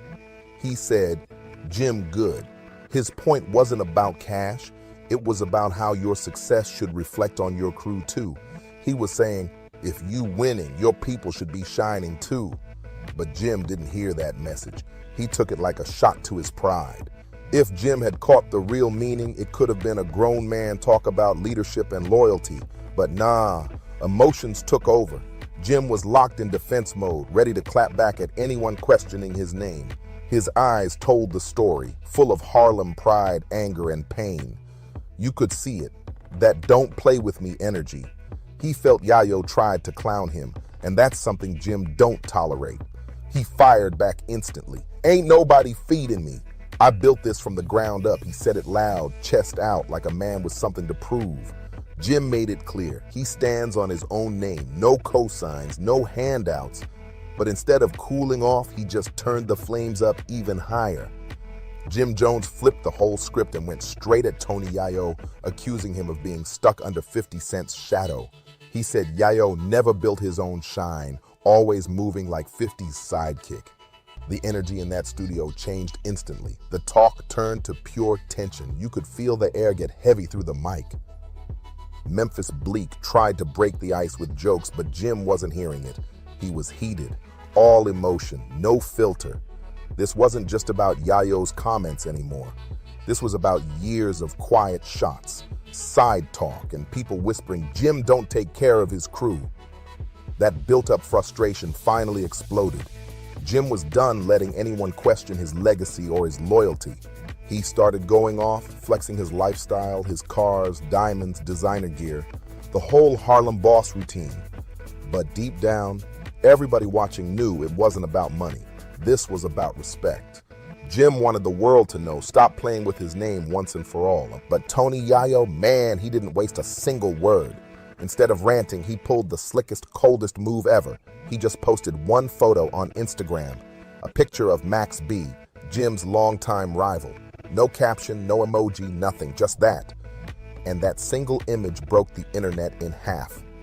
Within minutes, the post went viral. Reposts flying everywhere, comment sections on fire. Fans were going at it like it was 2006 again. Some said Yayo was being petty, others said he was a genius, playing silent chess while Jim was yelling checkers. Either way, that one post split hip-hop right down the middle. Jim's supporters flooded the timeline, yelling Capo forever, saying he earned every win he got. Meanwhile, Yayo's fans claimed he just exposed the truth, that Jim's been fronting on loyalty for years. That picture was pure gasoline on a growing blaze, and the explosion came fast. And of course, Jim wasn't letting that slide, not for a second. The moment Max B got dragged into it, the gloves came off. Everyone knows Max is a touchy topic for Jim. Their history runs deep and still stings. So Yayo posting that was like pressing the red button. Jim fired back on live, pacing back and forth, voice rising with every word. He shouted, "Don't play with me, I've been outside for real." You could see the pain behind the anger. This wasn't clout talk, it was raw pride. He accused Yayo of chasing relevance, saying he only drops Jim's name to stay talked about. The frustration was written all over him, because once the internet ran with that story, the narrative was out of his hands. Within hours, it felt like the early 2000s all over again. Dipset versus G-Unit round 2. Fans were picking sides like it was wartime. Comment sections turned into full-blown battlegrounds. Jim still the capo versus Yayo keeping it real. Chaos everywhere, pure hip-hop mayhem flooding every timeline. Even OGs from both camps jumped in, dropping cryptic posts and throwback footage like they were ready to relive the old beef era. The culture was glued to it, watching two veterans reignite one of the most unexpected feuds of the year. And at that point, it wasn't about who had the better tracks. It was about who had the realest heart. Both sides started posting vintage clips, old disses, and flashy moments from back in the day, like they were setting the stage for another round of G-Unit verses. Dipset fireworks. But deep down, there was still some truth in what Tony Yayo was saying. His message wasn't just a flex, it was a wake-up call about leadership and loyalty. He was saying, if you rich and your crew still broke, something's wrong. That hit fans heavy because that's the kind of honesty hip-hop doesn't always want to hear. Still, Jim wasn't letting that slide. He doubled down hard, standing tall on his name and legacy. He said his people were solid, his pockets deep, and nobody around him starving. Jim reminded everyone how long he's been putting others on, from Bird Gang to the Lobby Boys, making it clear he's not about to let anyone twist his story. Meanwhile, Yayo kept his energy slick and subtle. No loud rants, just coded shade. He posted laughing emojis, sneaky captions, and old 50-cent clips about loyalty. It was like he was saying, this is what real brotherhood looks like. That cut deep because everyone knows 50 and Yayo's bond runs decades strong. And that kind of loyalty hits Jim right in the pride. Under all the internet noise, something real was boiling, ego, loyalty, and pride clashing in plain sight. Jim's defending his legacy as a boss who built from the mud, while Yayo's standing firm, saying he's living by the code, not just talking it. This isn't just rap beef. This is about who's really solid and who's just talking tough for the cameras. Then social media took it to another level. Memes everywhere, side-by-side interviews, old beef highlights, even comparison clips between Jim's live and Yayo's posts. Fans were analyzing it like a heavyweight title fight, frame by frame. Even DJ academics had to chime in, calling it the most entertaining old school beef we've seen in years. And he wasn't lying. It's got everything: history, loyalty, betrayal, pride, and pain. You can feel it bubbling again, like another storm's just around the corner. Through all this chaos, one thing's clear: this story ain't done yet. Both Tony Yayo and Jim Jones got too much pride to fold, too many loyal fans to back down, and too much history to let anybody play with their names. The tension's thick and the culture's holding its breath to see who moves next. Will they keep it on wax and turn it into bars? Or is this heat gonna spill off the mic and back into the streets? If it does, best believe the whole world's watching every post, every live, every word like it's a headline event. This new spark between G-Unit and Dipset might just turn into one of the wildest hip-hop clashes we've seen in years. No matter what side you're repping, one thing's for sure: it's about to get crazy. Thanks for riding with me till the end. Hit that subscribe and stay locked for the next drop. Fire. Get me in trouble. For sure. How did you feel I gotta go. after warning Tekashi? Oh. Because I saw it when you sat with him. And I was like, Joe is trying to put him on right now. And I I'm don't gonna think just he's be honest getting it. with you. Damn, you went there? Yeah, I went there. This is a sucker. Oh. He's a sucker. Talk, let me get, yo, Okay. pop another bottle in there, man. No, I ain't drink. I'm dead It's sober. crazy. Yeah, talk, man. Yeah. No, I'm dead sober. This dude here, this type of shit, this doing, I'm convinced he wanna die. I don't wish it on him or nothing like that, but I'm convinced he's miserable in his body. He can't look in the mirror. Nah, I don't know if he gotta be. He's a lot of He just got knocked. So now the man snitch, right? Cool, do you, whatever. How did you know that? I don't like the taunting. I try to tell him, like, what happens? Like, yo, bro, listen, I didn't know if he really did it. I didn't know what was going on. The crazy shit is when I talked to him in that interview, I talked to him off the air, and he lied to me and told me, yo, this is just an image, I'm fronting this and this and that. He told me that in front of Shotty and them. They were standing right there with him. He said, Nah, what? Joe, This he is told just me that an he was image. lying. He's an image. Yo, Joe, I'm not really doing this. I'm not a gangster. You know, this is all for like promotion. I got it. At that point, I said, so you're not doing nothing because you're going to go to jail if you're really doing stuff. Right. Nah, Joe, I don't do nothing. I'm good. So I'm like, all right. Hello, 6ix9ine sat down for an interview with The Dancer Project, and what started as a regular talk instantly turned explosive. The moment the host brought up Fat Joe's old comments about him, the whole mood shifted. 6ix9ine's energy went from calm to ready for war. He didn't bite his tongue for a second. Right there, on camera, He called Joe out and exposed him hard. Every word had weight. Every detail felt personal. And trust me, everything he said lined up with real facts. Nothing made up, no cap. Before diving deep into what 6ix9ine revealed, we gotta rewind a little and talk about what Fat Joe's been saying for years. Because this ain't new.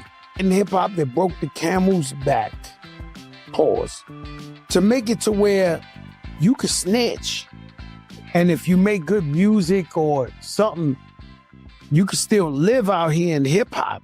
Like, what was the straw that broke the camel's back in hip-hop, where we had a code and there is no code no more? There just isn't no code no more. And what do you think is the event that, I remember growing up, even if you was fronting, you wasn't a real gangster, but you was spitting gangster rap shit.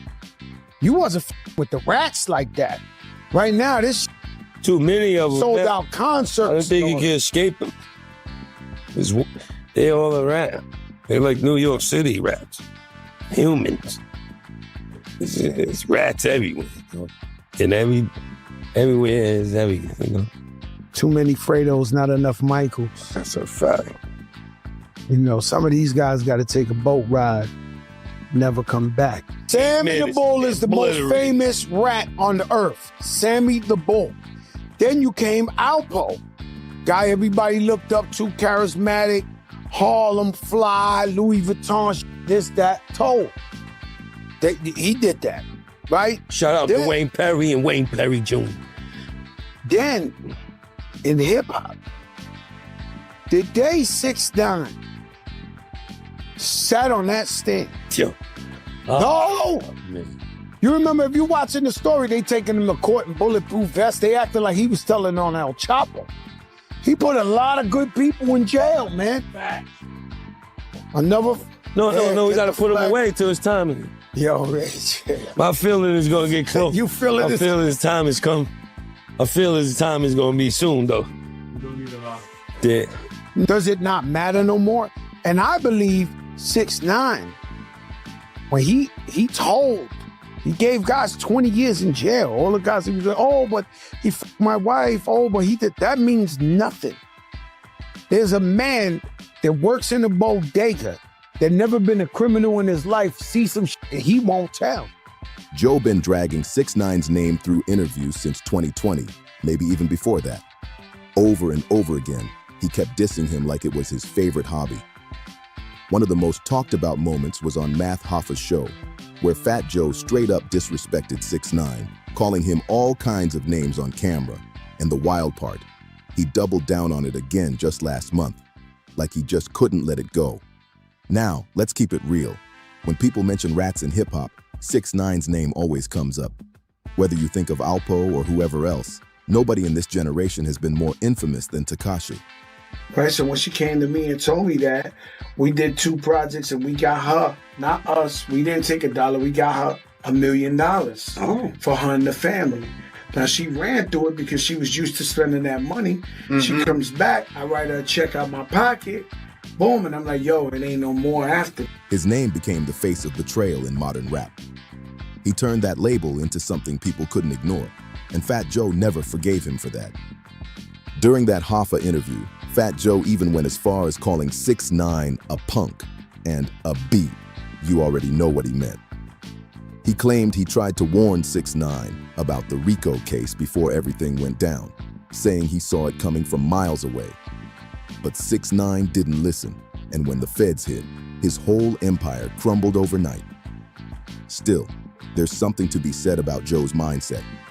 When you hit 40, peace starts to matter more than pride. But somehow, Joe keeps dragging this same story like he's still in his 20s. 6ix9ine even said it himself. It's unnecessary drama. Like, bro, why keep bringing someone's name up just to disrespect them again and again? 6ix9ine made one thing clear, though. He's not trying to start new beef. He said, he ain't snitch on me, and he ain't snitch on nobody I know. But then he dropped a line that hit deep. He said, Fat Joe was talking about people he warned ahead of time, and they still kept him around. That's when everyone realized 6ix9ine wasn't just clapping back for views. he was clearing his name and checking one of hip-hop's OGs right on the spot.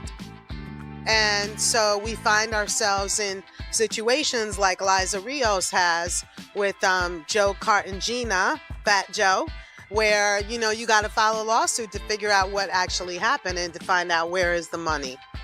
So today, although Fat Joe's lawyers originally filed an answer in the case, they subsequently filed a motion to dismiss, as did Jelly's Jams, not claiming that they don't owe any money, but just making technical legal arguments that basically saying that Liza can't sue them for one reason or another. We feel pretty good about the hearing. There was a hearing that took place today, oral arguments for our side and for Jelly's Jams and Fat Joe, to talk about why we believe that they should be kept in this case and why we believe that they basically had fiduciary duties, meaning a higher standard than a breach of contract standard, to pay Liza monies that were due her husband so that her family can benefit. You asked if it was a rehashing. Well, in some ways it's the same issue. The big question is, where's the money, right? So, and there's some new information has come to light just of late that is setting some light on what happened to the money. And so that's really why this lawsuit is being filed now. You know, over time, you know, you're supposed to get royalties twice a year or whatever, and most of the time the accounts are saying they're unrecouped. So when an artist is getting statements that say they're unrecouped, there's really no reason for them to think that there should be money there. Right. In this particular case, we found the reason to believe that there really should be some more money there. And that is that we found out that in foreign territories overseas, that the writer splits are not properly reflected for the songs the way they should have been. And that's indicating that there was some money that was collected there that shouldn't have been collected. So that's where we're after. We're trying to pursue that. Actually, the important thing is that now artists are also getting paid for that money. ASCAP and BMI, the traditional, societies that collect money for songwriters, have been able to collect money for those streaming services and other, new technology types of services. Wild, right? But here's where things really start getting crazy. Fat Joe been walking around like the self-appointed prime minister of hip-hop morals. For real, he built this whole image like he's the protector of street code, Mr. Anti-Rat himself. That's his thing now. That's his identity. He made it clear that's the hill he's willing to die on. Every interview, every podcast, he's preaching about loyalty and realness like he's handing out commandments. But here's the catch. Those comments he made about 6ix9ine, they weren't from yesterday. They go way back. And even after years passed, 6ix9ine clapped back a few times, throwing some sneaky shots in interviews, but it mostly cooled off until last month. That's when Fat Joe decided to stir the pot again. This time, he was sitting with Jadakiss, and out of nowhere, he starts saying he couldn't sleep one night, just laying in bed, thinking about who kicked off what he called the snitching epidemic in hip-hop. And who does he point the finger at? You guessed it, 6ix9ine. Like, bro, after all these years, he still can't let it go? If I crown myself the rat leader, he crowned himself as the cap leader. He didn't rob no 50 at no gym. Yo, bro, I'm not gonna lie, bro. Which one's my camera? That one? Yeah. This one? That one? Yeah, Fat Joe, you're you're I'm not even gonna lie, you're a captain of the cap. Like, nobody believe, even your co-host who's Jadakiss don't believe you. Every time you say a cap, that like, but like I said, you gonna go flag, and flag on the play. And my next song, I even say, I be spitting so much facts that I make jokes to distract. That's the next bar in my song. Don't like the truth, so y'all make jokes to distract me. We know this lying, right? All right, yo, listen to me. Listen. But there's to a lot me. of people that say he ain't lying. He ain't lying? Yeah. All right. Which one's my camera? If Fat Joe is not lying, the next person on the Dancing Project, bring Big Pun's son.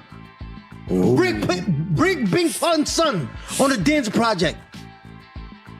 Welcome back. Chris Rivers. Welcome back, y'all. Let's skip this clip. Watch when he see this clip, he gonna hit up. Yo, Chris, don't do that. How much money you need? Out of here.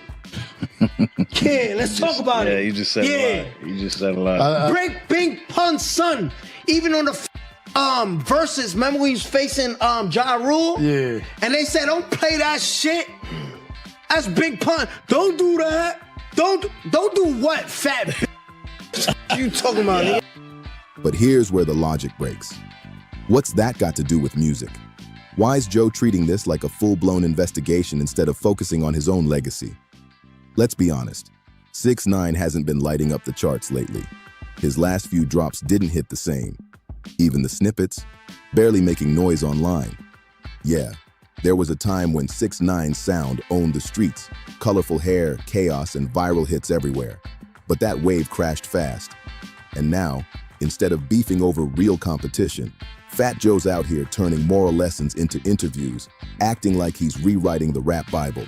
It's giving obsession, not concern. Something deeper's going on here, and fans are starting to notice. Still, let's be real. This whole snitch talk thing got nothing to do with the charts. It's got nothing to do with hit records or talent. If 90% of hip-hop listeners ain't from the streets, why keep forcing street codes onto people who never lived that kind of life? It's crazy when you think about it. Most fans today never hustled, never ducked the feds, never touched that street lifestyle. But they still scream street rules like they're part of it. Even a lot of black fans didn't grow up in the trenches, and that's just straight up facts. So why keep applying these rules to music when most of the audience doesn't even live by them? It's not the block, it's entertainment. This is rap, not a courtroom. Go to any big concert this year, literally anyone, and look around. The truth is standing right there in the crowd. At least 70% of the audience isn't black, and depending on who's performing, it can shoot up to 80% or even 90%. Go to a Drake show, for example. You'll see fans from every background, but barely anyone from the hood. That's not hate, that's reality. So again, why keep holding rappers to street laws when the audience doesn't even live by them? It's like expecting movie fans to live like the villains they watch on screen. It makes no sense. But that's still Fat Joe's biggest hang-up with 6ix9ine. He can't let go of that code of the streets mentality. He blames Tekashi for breaking what he calls the rules of hip-hop, for turning the game into something the old heads don't even recognize anymore. But when 6ix9ine finally fired back, he didn't just throw insults, he played it smart. Most people who get labeled rats try to deny it, try to hide from it, but not him. 6ix9ine stood tall in front of the whole world and flipped the script completely. Instead of running from the title, he called out the hypocrisy behind it. He looked at Fat Joe's street preacher act and basically said, "How you talking about loyalty and honor when you don't even follow the code you brag about?" And then came the bombshell that had the internet spinning. 6ix9ine brought up Big Pun's son, and that's when things got personal. In street culture, when your homie passes away, you're supposed to look after his family. That's sacred. That's supposed to be a man's duty, especially if y'all made money together, shared the same grind, same studio, same come up. That's the unwritten law. You keep their family good. But according to 6ix9ine, Fat Joe didn't live up to that code when it came to Big Pun's family. He claimed Joe didn't support them the way a real one should have. And that right there shattered Joe's whole morality image. That's why Tekashi brought up Pun's son, to show the gap between Joe's words and actions. The moment 6ix9ine said it, social media went wild. Clips were flying, fans were debating, even old school rappers started chiming in. Because Big Pun isn't just some random rapper, he's a legend, one of the Bronx's finest. So hearing 6ix9ine accuse Fat Joe, Pun's supposed brother, for not holding down the family, that hit deep. People started asking real questions. Did Joe really do what he claimed? Or was 6ix9ine exposing something everyone else was too scared to say out loud? In that viral clip, 6ix9ine dropped a line that made everybody freeze. He looked straight into the camera and said, "You talking about morals, but you ain't even take care of your brother's people." Boom! That one sentence shook the whole room. It wasn't just a diss, it was a direct hit at Fat Joe's character. For years, Joe been preaching loyalty, honor, and respect like he's the gatekeeper of the streets. But 6ix9ine flipped that whole image upside down with one cold truth bomb. See, what Tekashi exposed wasn't about the streets, it was about moral contradiction. Fat Joe out here talking about being real and solid, yet 6ix99 called him out for allegedly not living by the very code he screams about. The man who lectures others on brotherhood supposedly forgot to take care of his own brother's family. That's the kind of accusation that hits deep in hip-hop culture. Now, to keep it real, Fat Joe has always tried to defend himself against those claims. He's said many times that he's shown love and respect for Big Pun's legacy whenever possible, that he kept Pun's name alive and honored him publicly. But the internet doesn't care about explanations, apologies, or long stories. The internet only cares about drama, receipts, and exposure. The moment 6ix9ine said that line, fans turned into investigators overnight. They started digging through old interviews, pictures, contracts, anything that could prove whether Tekashi was telling the truth or just stirring the pot for clout. Twitter threads blew up. YouTube comments turned into mini documentaries, and everyone had an opinion. That's when things started getting messy, because 6ix9ine didn't just throw a random insult. He flipped the entire rat conversation on its head. Instead of denying what he did, he used the truth as a weapon. He exposed the hypocrisy of the people calling him out.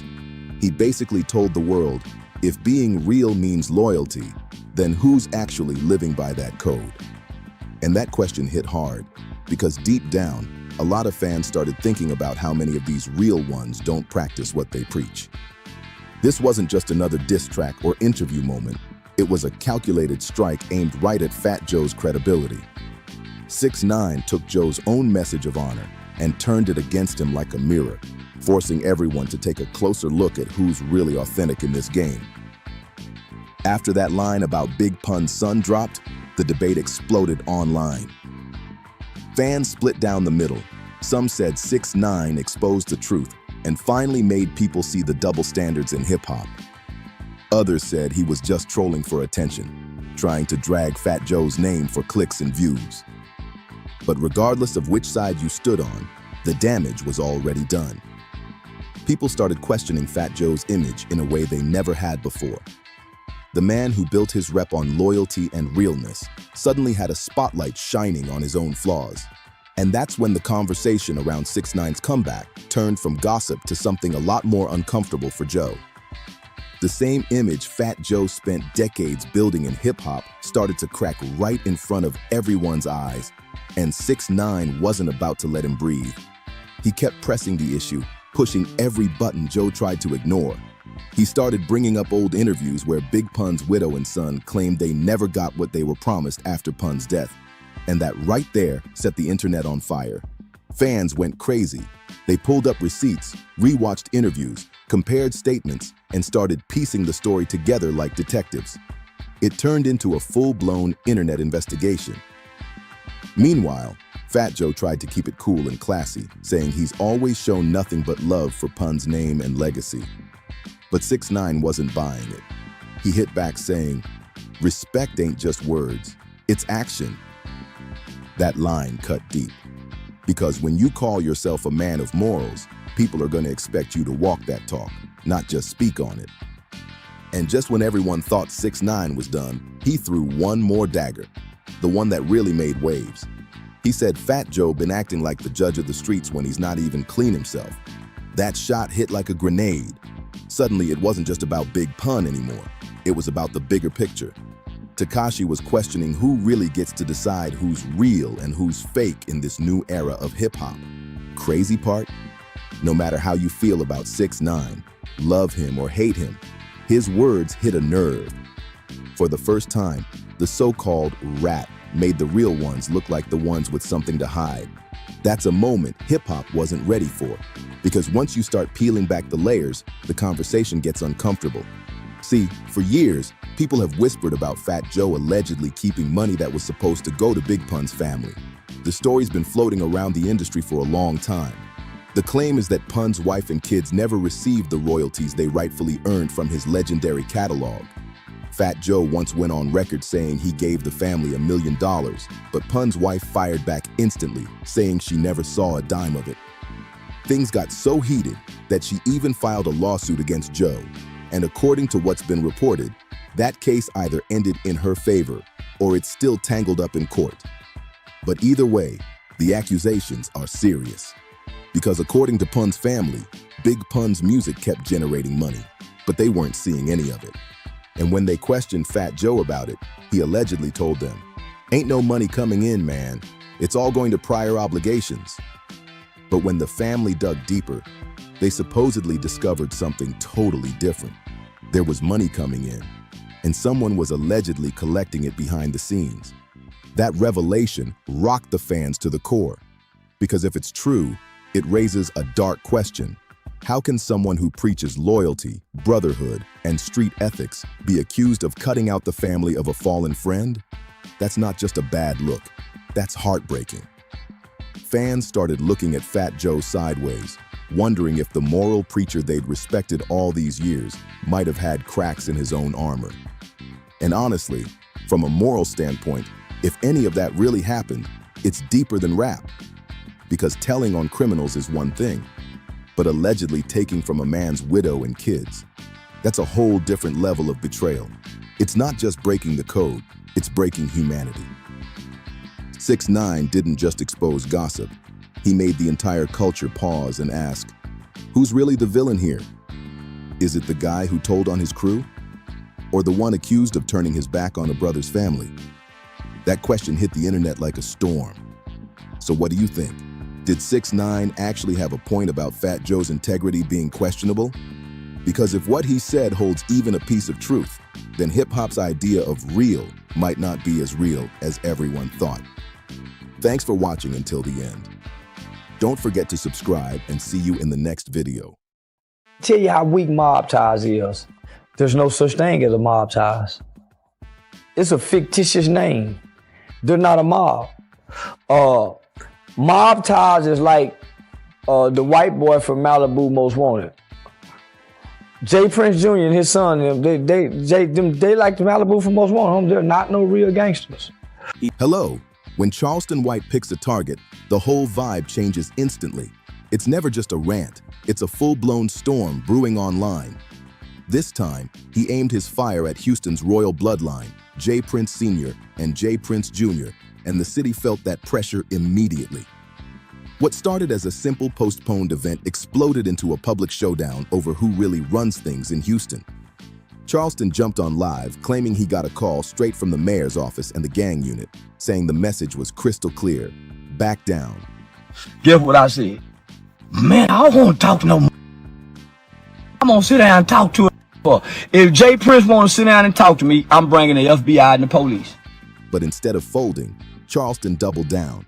He said, "I promise God, I just got that call," and dared HPD to check him if they had the guts. He made it clear he wasn't stepping into any quiet meetings or doing secret peace talks. He wanted everything out in the open. What began as a mix-up in scheduling quickly turned into a story about control, power, and the invisible politics that keep Houston's streets moving. People started whispering about how deep the Prince family's influence really goes, but Charleston didn't whisper, he roared. He stomped into the conversation wearing his Texas pride like armor, saying every scar on him was earned the hard way. Then came the part that made the internet explode. Charleston snapped, shouting that nobody in Houston truly scared him. I never will. I don't know what type of town let one mother run something. That's a weak town. Don't know one mother run nothing in Dallas nor Fort Worth. He said, "Y'all can't tell me who to fear. Jay Prince don't run nothing over here." The live went wild. Viewers couldn't believe how far he was willing to take it. Charleston's delivery hit like a mix of warning and wildfire, half preacher, half problem. He tore into what he calls fake street codes and plastic honor, saying too many people worship names instead of truth. Some folks felt inspired, calling him fearless for saying what others wouldn't. But others saw a man who couldn't live without chaos, a man addicted to stirring things up. No matter which side you're on, one thing's clear. When Charleston White locks his sights on someone, people tune in. And this time, his focus was dead set on the Prince family, a dynasty that helped shape Houston's entire rap identity. To me, I see why. But he don't have a mob, and he not a mafia. You know, quote unquote celebrities checking in and things like that. I feel like a lot of people when make that white boy check in. Yeah, make the white boy motorcycle gang. Jay Prince Sr. didn't just build Rap-A-Lot Records. He built a legacy that stretches way beyond music, straight into the heart of Houston's power structure. And now, with Charleston calling them out so boldly, the city can feel something boiling. The silence from the Prince camp? That's the part making everyone nervous, because when Houston royalty gets called out, the whole city listens. Meanwhile, the Prince family has turned their legacy into more than just music. It's business, nightlife, and a movement wrapped under that bold Mob Ties banner. That name pulses through Houston like a signature, powerful, familiar, and untouchable. Their respect stretches from boardrooms to back streets, from slick suits to silent deals. No wonder they mob ties. No wonder everybody got to check in, y'all. Now I'm checking in with the police department. Police department told me, hey man, you got a problem with Mr. James Prince. Austin, we hear you got a problem with James Prince. The Princes built a reputation that echoes everywhere power moves. So when Charleston White said their crown is just for show, it hit like a slap in a quiet room. He didn't just question their authority, he mocked it. He called Mob Ties a costume, a movie role, a myth with no muscle behind it. Ain't no one-man rule in Houston, he said, calling the city's check-in culture more fear than fact. The internet split right down the middle. Some said he's brave for saying what others whisper. Others said he's playing with fire. But Charleston wasn't just talking trash. He was cracking open the system. He made people question whether Houston's so-called royalty really had that control, or if it was all image. Homie, nah, Houston is a player town, homie. Long as you don't check in to Jay Prince Jr. Jay Prince Jr., everything happened around him.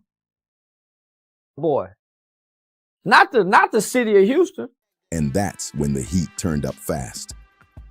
Charleston didn't stop at questioning the Prince's influence. He laughed at it. He said Mob Ties was nothing but a movie prop, something that sounds scary until you test it. Comparing it to a Malibu's Most Wanted outfit, he said, it looks tough till real pressure shows up. He went even deeper, saying Jay Prince Sr.'s reputation might intimidate folks in studios and corporate offices, but behind bars or out in the real trenches, that aura don't cash out. To him, the myth around Houston's power was built more on stories than facts. And he dropped a bold statement that cut through every comment section. If one man really ran a city, you'd feel it in every handshake, every corner, every deal. Charleston claimed Houston isn't built on kings, it's built on players. He called it a town of hustlers, not a monarchy. Of Houston saying, hey, we hear there's some issues with Charleston White and James Prince. Don't you think it's a little too early to have this conflict? She said, well, listen, I'm not stopping my event. I ain't stopping my event. I got a black male that's scared of James Prince. I bet if it was a white person, they wouldn't be scared of Rap-A-Lot Records. I bet they got a black police chief. You better keep jumping on. You better keep jumping on. Cause one of you ESG. I'm telling Mob Ties, Rap-A-Lot, y'all can suck my. Do y'all hear that woman's voice? Do y'all hear the pain in that woman's voice? Now you knowing this was a goddamn kids event for over a month. But because Jay Prince, because I refused to sit down with you, y'all called my manager and I told you sitting down with. According to him, the check-in code is more about performance than power. A show for people scared to admit they free. That line hit hard. From there, Charleston pushed the gas all the way down. He said he got calls, not from random people, but from the mayor's office and the gang unit themselves. He framed it like a game of quiet pressure, saying, soft hands are moving pieces off camera, trying to get him to calm down. Then he looked right into the camera and dared them. Step into the light if it's real. And when people started suggesting he sit down with Jay Prince for peace, Charleston didn't blink. He said flat out, "If I meet with him, I'm bringing the FBI to that table." No smiles, no secret deals, no handshakes in the dark. He flipped the whole thing into a public test. Do you want peace because you've got control, or silence because you're scared of truth? And Charleston made it clear. He's not choosing silence. That's what fuels every one of his rants. He strips the legend down, forces people to respond, and makes the city decide. What matters more, a name or a principle? His supporters say he's exposing an influence that everybody pretends doesn't exist. Critics say he's staging a battle just to stay trending. But no matter what you think, the tension feels too real to ignore because the stakes sound real. Then came the breaking point. At a kids' mentorship event, a community function meant for positivity, Charleston claimed somebody tried to push him out for safety reasons. Phones started buzzing, texts flying, rumors spreading, but Charleston didn't back down 1 inch. He stayed loud, proud, and defiant, ready to turn what was supposed to be peace into the next headline. Charleston exploded, furious, loud, and unfiltered. He shouted that if the pressure came from the Prince family's circle, then it wasn't about security, it was about control. He said straight up, don't play it off like protection when it's really about power. The way he told it, you could picture organizers stuck in the middle. Jay Prince really don't run Houston. He's been a mythical figure in the entertainment hip hop culture world, but in the streets, in the prison systems, he's not recognized and identified. Phones buzzing with warnings while quiet voices in the room asked, "Is now really the time for this conflict?" Charleston fired back at that question like a bullet. So now speaking to kids needs city clearance? Since when does a mentorship event need permission slips from power? He demanded to know, who's really being protected here, the crown or the community? Every word came out sharper, heavier, like he wasn't just calling out a family anymore. He was taking aim at a system built on fear and myth. That youth event became ground zero for everything that followed. It was supposed to be about mentorship, positivity, and hope, but Charleston turned it into a war zone of words.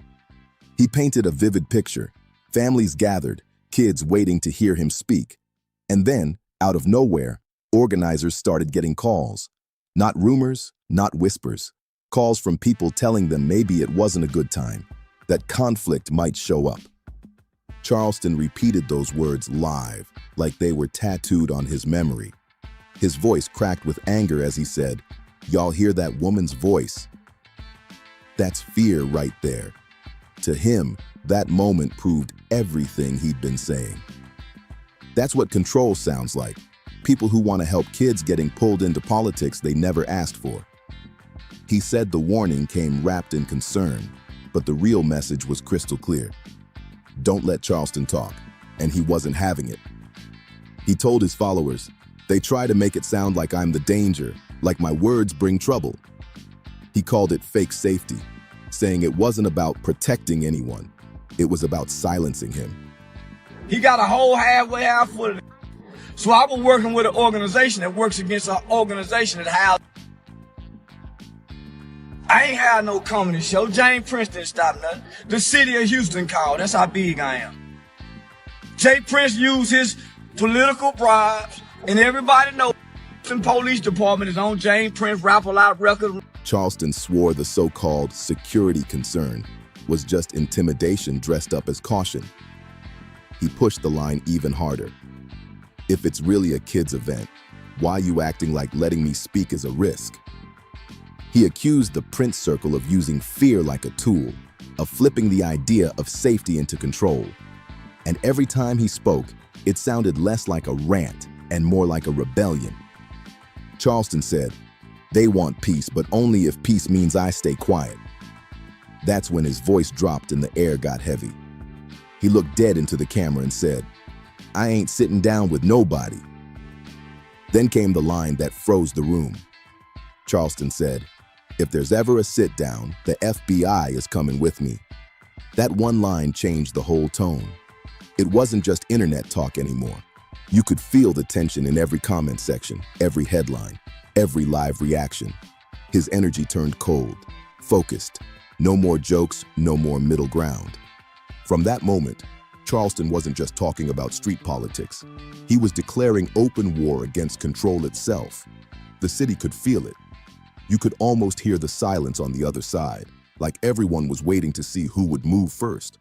Charleston came out swinging again, this time pointing straight at the mayor's office and the gang unit, saying they'd both been pinged about his name. Phones lighting up, people moving funny, and calls flying left and right. He called it solid proof that someone tried to turn a community event into a choke point.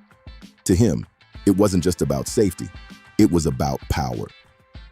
He said, "That's the oldest play in the book. Squeeze the organizers, mask it as protection, and hope the speaker backs down." But he didn't back down, not even close. Charleston doubled down, turning his frustration into a full-blown accusation. He said if folks could drop one call and shut down a youth event meant for kids and families, then he wasn't the problem. The problem was the reach of the hands behind the curtain. He made it clear, this wasn't about chaos, it was about control. Charleston's voice hit another level when he said those behind-the-scenes moves actually put the kids at risk. Not because he's reckless, but because the fear they created stirred panic in a place that should have been calm and safe. He told his audience, if you can make a room full of parents and teenagers feel like something bad might happen just because of who's holding the mic, then you ain't protecting the community, you're scaring it. That's when his voice cracked, not from weakness, but from raw anger. I don't know what type of town let one run something. That's a weak town. Don't know one mother run nothing in Dallas nor Fort Worth. And surely not no entertainment mother. Like a Jay Prince kind of guy. Yeah. Jay Prince really don't run Houston. He's been a mythical figure in the entertainment hip hop culture world, but in the streets, in the prison systems, he's not recognized and identified as a mob boss. He said he's seen this playbook before. Every time you shine a light on influence, watch how fast people scramble. He dared anyone to prove him wrong. Then he dropped the challenge that made even his critics pause. If Houston really is as strong as y'all claim, if it's really a city of players and not puppets, then why does a youth event need invisible permission slips? He wasn't done. Charleston went off saying kids shouldn't walk into a mentorship event feeling like they're stepping into a political standoff. Organizers shouldn't be forced to choose between helping the community or protecting someone's image. He made it plain. The push wasn't about safety, it was about silence. And then he said the line that had the chat exploding. I'd rather burn the room down with truth than let fear run the show. By that point, his live chat was on fire. Comments flying in every second. Some folks saying he's making things up to stay viral. Others saying he finally said out loud what everyone else was too scared to admit. But Charleston didn't blink. He stood tall, calling out names, pointing straight at the so-called crown of Houston's power, and warning them he wasn't scared of any title or reputation. Then came the shift. The moment when words turned into open confrontation. Charleston looked into the camera and said, if anybody thinks they can muzzle me, they better do it with the lights on. And just like that, he flipped the energy back on the princes, throwing the pressure right into their corner. The whole situation stopped feeling like gossip and started looking like a showdown. The next phase didn't go down in any quiet meeting or slick office. It happened live.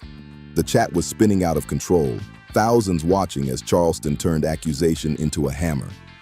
He repeated every claim, loud and direct. Calls from the mayor's office, warnings from the gang unit, and whispers behind the scenes. Then he said the words that made the whole city listen. If anyone wants me to sit down, I ain't coming alone. I'm bringing the FBI. No coded talk, no slick metaphors, just a straight-up line in the sand. He wanted everyone to know he wasn't negotiating in the dark. He taunted the whole idea that one man runs Houston, calling it weak, outdated, and fake. Ain't no city strong if it bends to one name, he shouted. A real city stands tall on truth, not fear. Y'all, I just got the call from the Houston's mayor's office in the gang unit police department in Houston, Texas. They are scared of rap a lot. And this is what I'm telling the Houston Police Department. Y'all can suck my. And with that, the temperature shot through the roof. What started as whispers about control turned into a public declaration of war, with Charleston White standing front and center, daring anyone to test him under full lights and open cameras. Then Charleston locked eyes with the camera and aimed straight at the crown. He said it plain, mob ties is built on echoes, not enforcement. He called it a story that sounds powerful but fades when you test it in the streets. What made his words hit harder was the edge in his tone. It wasn't just disagreement, it was demolition. He didn't debate their legend, he discredited it. He said, that myth might work in entertainment rooms and label meetings, but out here, where reputations meet concrete, it don't hold weight. Charleston claimed the system itself bends to influence, not justice. Law enforcement don't bow to the badge, he said. They bow to a brand. He swore that when pressure hit, the calls didn't go to protect him. They went to protect a name. And right as the chat started going wild, he upped the stakes, pulled out steel on camera. Not by accident, but as a statement. His followers called it a message, proof that he refuses to be toyed with. Critics called it madness, proof that Charleston was crossing into dangerous territory where views and survival don't mix. From that moment, his tone hardened like metal. He drew a bold line between caution and control, saying the city's so-called concern was nothing more than a velvet glove squeeze meant to push him off the stage. He rejected every mention of safety, calling it a fake label for what it really was, censorship. Then he repeated his promise again. If I ever sit across from the princes, I'm doing it with agents in the room and sunlight on the table.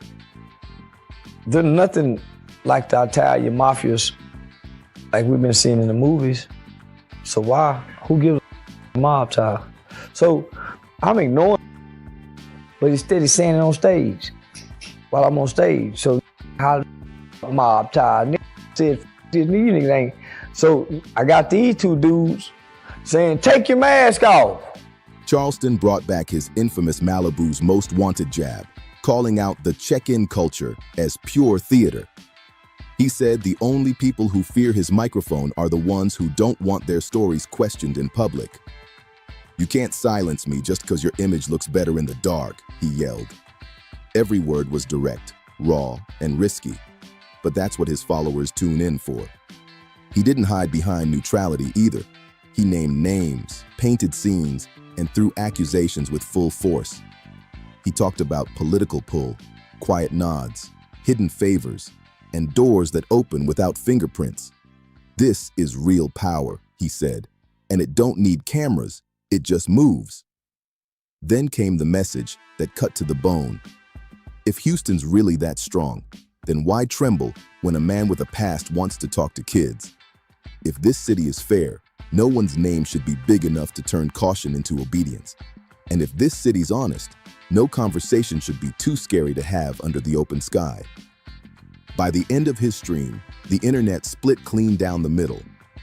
Some said he blew up his own credibility, turned his voice into noise. But others said he did the one thing you're never supposed to do, call the myth by its name. Either way, everyone could feel what was next. It wasn't debate time anymore, it was standoff time. A mob tie. No wonder everybody got to check in, y'all. Now I'm checking in with the police department. Police department told me, hey man, you got a problem with Mr. James Prince. Austin, we hear you got a problem with James Prince. Man, we scared of him. I swear to God, y'all, I just got the call from the Houston's mayor's office in the gang unit police department in Houston, Texas. They are scared of rap a lot. And this is what I'm telling the Houston Police Department. Y'all can suck my. And when a standoff forms, even silence becomes a weapon. Then came the quiet, the kind that makes people lean forward in their seats. J. Prince Sr. and J. Prince Jr. didn't post, didn't clap back. didn't feed the flame. No interviews, no shade, no cryptic tweets, nothing. And that silence became its own message. Half the city saw it as a power move. Real power don't explain itself. The other half saw it as strategy. Let Charleston burn hot, then watch the smoke clear. Meanwhile, comment sections turned into courtrooms. Everyone had an opinion. Some said Charleston was fabricating a siege to keep his name buzzing. Others said he was finally pressing on the bruise Houston's been ignoring for years. Then, local voices started chiming in. Organizers, DJs, ex-police, community elders, people who'd seen decades of how things really worked. They didn't fully ride with Charleston's delivery, but they didn't dismiss his point either. They said, it's complicated. They talked about favors that move like air, conversations that never make it to emails, and phone calls that shift everything without leaving a trace. And through all that noise, one phrase kept floating around the debate like both a shrug and a warning. That's just Houston. Charleston heard it, smiled like a man who'd been waiting for that line, and leaned deeper into the silence. Because when everyone else went quiet, he got louder. And that's when the whole city realized this wasn't just talk anymore. It was about legacy, loyalty, and who really calls the shots in Houston. Charleston looked straight into the camera, eyes cold and voice sharp, and said the silence from the princes was the answer. To him, their quiet wasn't peace, it was confirmation. He pointed to the chatter from the mayor's office, the alerts from the gang unit, the phones lighting up with his name. All proof, he said, that something was moving behind the scenes. If I'm so irrelevant, he shouted, then why every room I walk in feels colder? He kept hammering that point over and over. If I'm just noise, why do the phones light up? Why's the city reacting like my words can shake buildings? He asked. Charleston said the only reason his voice feels like a threat is because it's brushing too close to the truth. And that's what scares people. That's where his audience split clean down the middle. Some couldn't stand his delivery, but admitted he might not be lying. Others, loyal to the Prince family, said he was just stirring up mess for views. But in between all that noise, there was a real tension, respect, fear, and pride mixing like heat and gasoline. You could feel the temperature rising across the city. Charleston said straight up, this ain't no rap beef. This is a tug of war for who gets to write Houston's story. The royal family that's held the crown for decades, or the loudmouth rebel who refuses to play by polite rules. His supporters called him raw, necessary, and unapologetically real, the kind of voice that polite speeches never produce. His critics called him reckless, a chaos magnet, a man who loves fire too much to see the burn. But both sides kept watching because one fact was clear. The silence from the top didn't cool anything down. It turned the whole thing volcanic. Charleston said, if the throne stays quiet, the city still has to answer. Is the myth bigger than the truth? Or is the truth finally bigger than the myth? That line hit like a thunderclap. As he kept going, the energy shifted. Charleston brought up the one thing everyone felt but avoided, loss. He said, how can we talk about mob ties when the city's still grieving? He didn't accuse the princes of crimes. He pointed at the conversation itself. He said the phrase, who runs Houston, started to sound heavier after tragedy hit, and folks stopped laughing when that topic came up. He pressed harder, saying, a crown can't be both a networking slogan and a shield from hard questions. He accused the culture of using check-in rules as theater, a performance where everyone pretends the city belongs to a few hands instead of the millions who live in it. That's not protection, he said. That's a script. From there, the debates exploded again. Comment sections filled up with old names and painful headlines. Some said mob ties was just a lifestyle brand, an idea about brotherhood and building something bigger than the streets. Others said the phrase got heavier after heartbreak, after real losses that left a stain on the city's soul. They said that's why now the words carry more than bottle service and status. They carry memories. Charleston fed that energy like fuel. He said respect shouldn't be demanded in whispers. It should be earned in daylight. If you're that powerful, he said, then you shouldn't be scared of a conversation. He repeated it again. Houston's a player town. Big, complicated, full of hustlers and dreamers. Treating it like one man's front porch is disrespectful to the whole city. And then, like clockwork, the rumors started spinning again. Viewers started bringing up stories they'd heard, names, events, parties, jewelry store meetups, whispers about who was standing next to who and when. None of it confirmed, all of it messy, and Charleston knew it. He didn't bring out paperwork or documents. He didn't have to.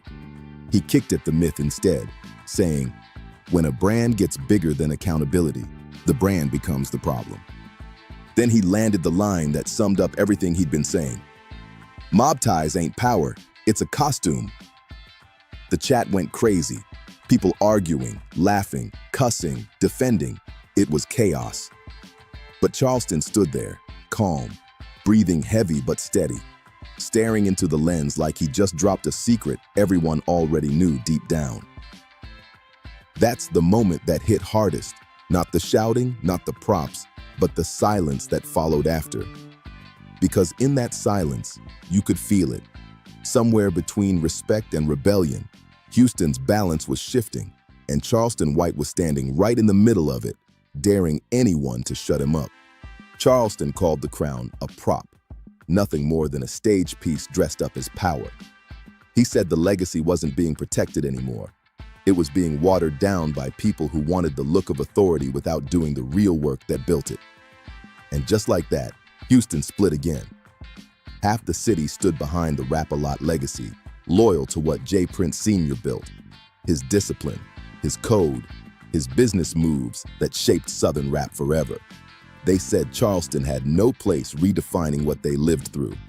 But the other half, they weren't buying the silence. They said, respect ain't a trophy, you gotta earn it every day.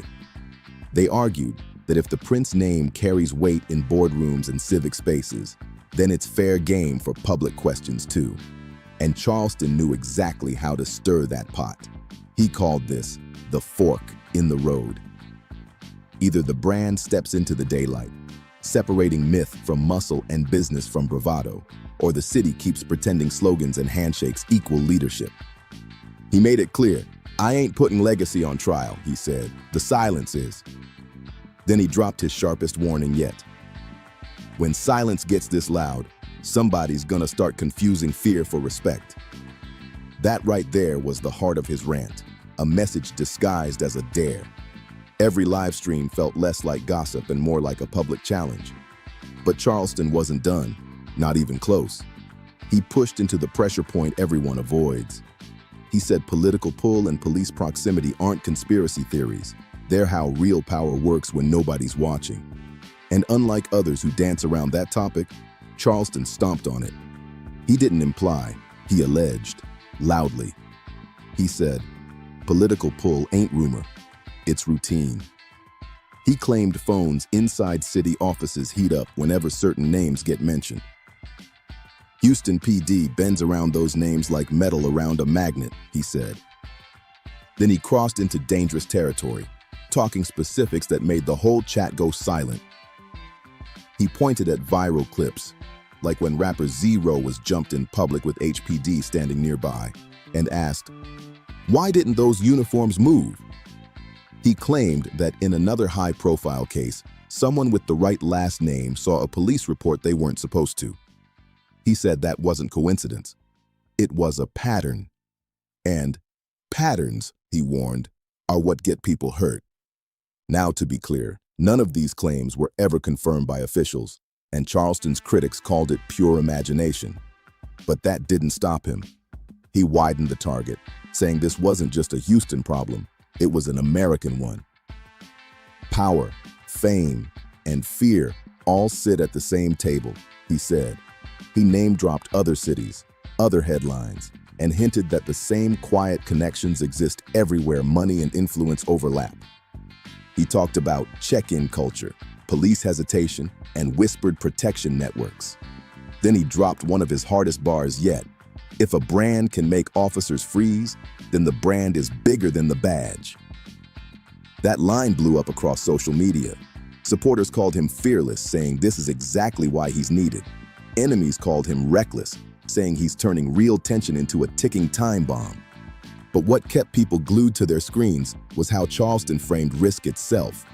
He said, "This mic is my only shield. I'm not lowering it." To him, every warning about safety wasn't really concern for his life. It was fear of what he might say when the cameras are rolling. "That's not protection," he said. "That's censorship wearing church clothes."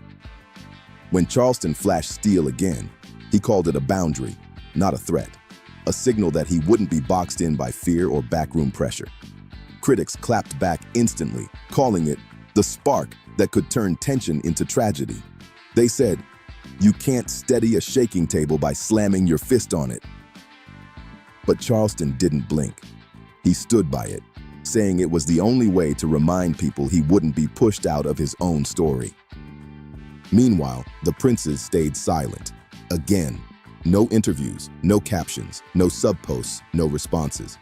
Just silence. And that silence became a mirror. Everyone looked into it and saw something different. Some saw maturity, some saw dominance, and some saw cold indifference. Charleston saw confirmation. "Quiet," he said, "is the language of people who don't have to explain themselves. And that's exactly why I won't shut up." By now, the divide in Houston was crystal clear. On one side, people who grew up with Rap-A-Lot records as their soundtrack, folks who saw J. Prince Sr. as a North Star for Southern structure, a man who brought order and business sense to the chaos of early hip-hop. To them, Charleston's metaphors, Malibu's Most Wanted, costume crowns, player towns, felt like disrespect. They said legacy deserved more than live-stream cross-exams and viral taunts. But the other side, they said, legacy is only real when it can survive sunlight. They didn't ask Charleston to be polite. They asked Houston to be honest. They said, questions aren't disrespect, they're accountability.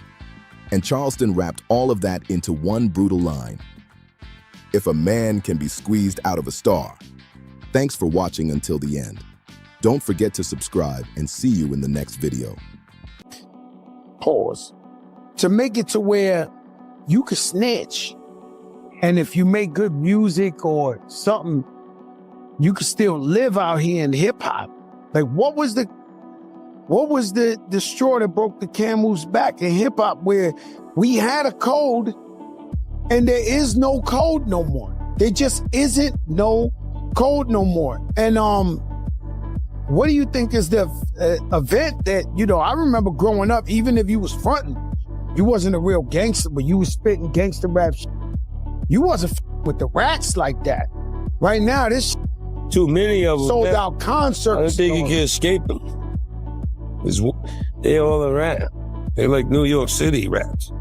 Humans. It's rats everywhere. And everywhere is everything.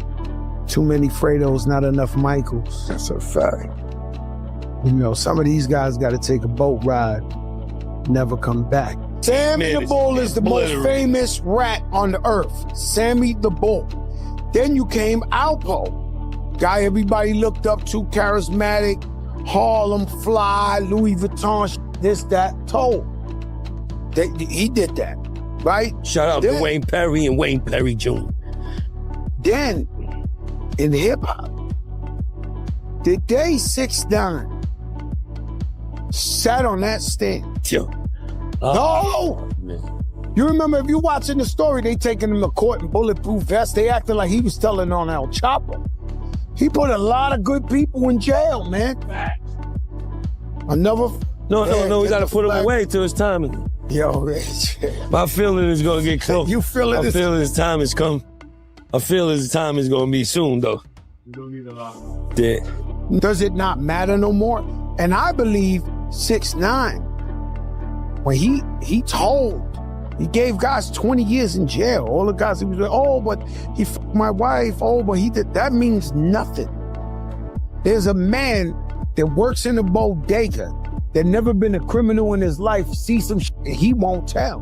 6ix9ine pulled up for an interview with the Dancer Project, and what started off chill went left quick. The moment the host mentioned Fat Joe, 6ix9ine's whole mood flipped. Calm turned into pure fire. He didn't hold back for a second. Right there on camera, he blasted Joe and aired out everything he'd been holding in. Every word hit like a punch, and nothing sounded fake. He came with receipts. Before we get into what he exposed, let's rewind. Fat Joe's been coming at 6ix9ine for years. This beef didn't just pop up. Since around 2020, Joe's been dragging his name every chance he gets, especially during interviews. The most viral moment? When Joe went on Math Hoffa's show and straight up disrespected 6ix9ine, calling him wild names right on camera. And the crazy part? If I crown myself the rat leader, he crowned himself as the cap leader. He didn't rob no 50 niggas at no gym. That nigga, yo, bro, I'm not gonna lie, bro. Which one's my camera? That one? Yeah. This one? That one? Yeah, Fat Joe, you're a you're I'm not even gonna lie, you're a captain of the cap. Like, nobody believe, even your co-host who's Jadakiss don't believe you. Every time you say a cap, that like, but like I said, you gonna go flag, like and flag on the plate. And my next song, I even say, I be spitting so much facts that I make jokes to distract me. That's the next bar in my song. Don't like the truth, so y'all make jokes to distract me. We know this lying, right? Alright, yo, listen to me. Listen. But there's to a lot me. of people that say he ain't lying. He ain't lying? Yeah. Alright. Which one's my camera? If Fat Joe is not lying, the next person on the Dancer Project, bring Big Pun's son. Bring Big Pun's son on the Dancer Project. Welcome back. Chris Rivers. Welcome back, y'all. Let's skip this clip. Watch when he see this clip, he gonna hit up, yo, Chris, don't do that. How much money you need? Out of here. Kid, let's talk about it. Yeah, you just said a lot. You just said a lot. Bring Big Pun's son, even on the verses. Remember when he was facing Ja Rule? Yeah. And they said, don't play that shit. That's Big Pun. Don't do that. Don't do what, fat you talking? He brought it up again last month like he just couldn't move on. Let's be real. When folks talk about rats in hip-hop, 6ix9ine's name always gets thrown in. He became the face of betrayal in this generation, and Fat Joe never let that go. Joe even claimed he warned 6ix9ine about the feds before the RICO case hit, saying he saw it coming. But 6ix9ine didn't listen, and when the storm came, his world fell apart overnight. Now here's the twist.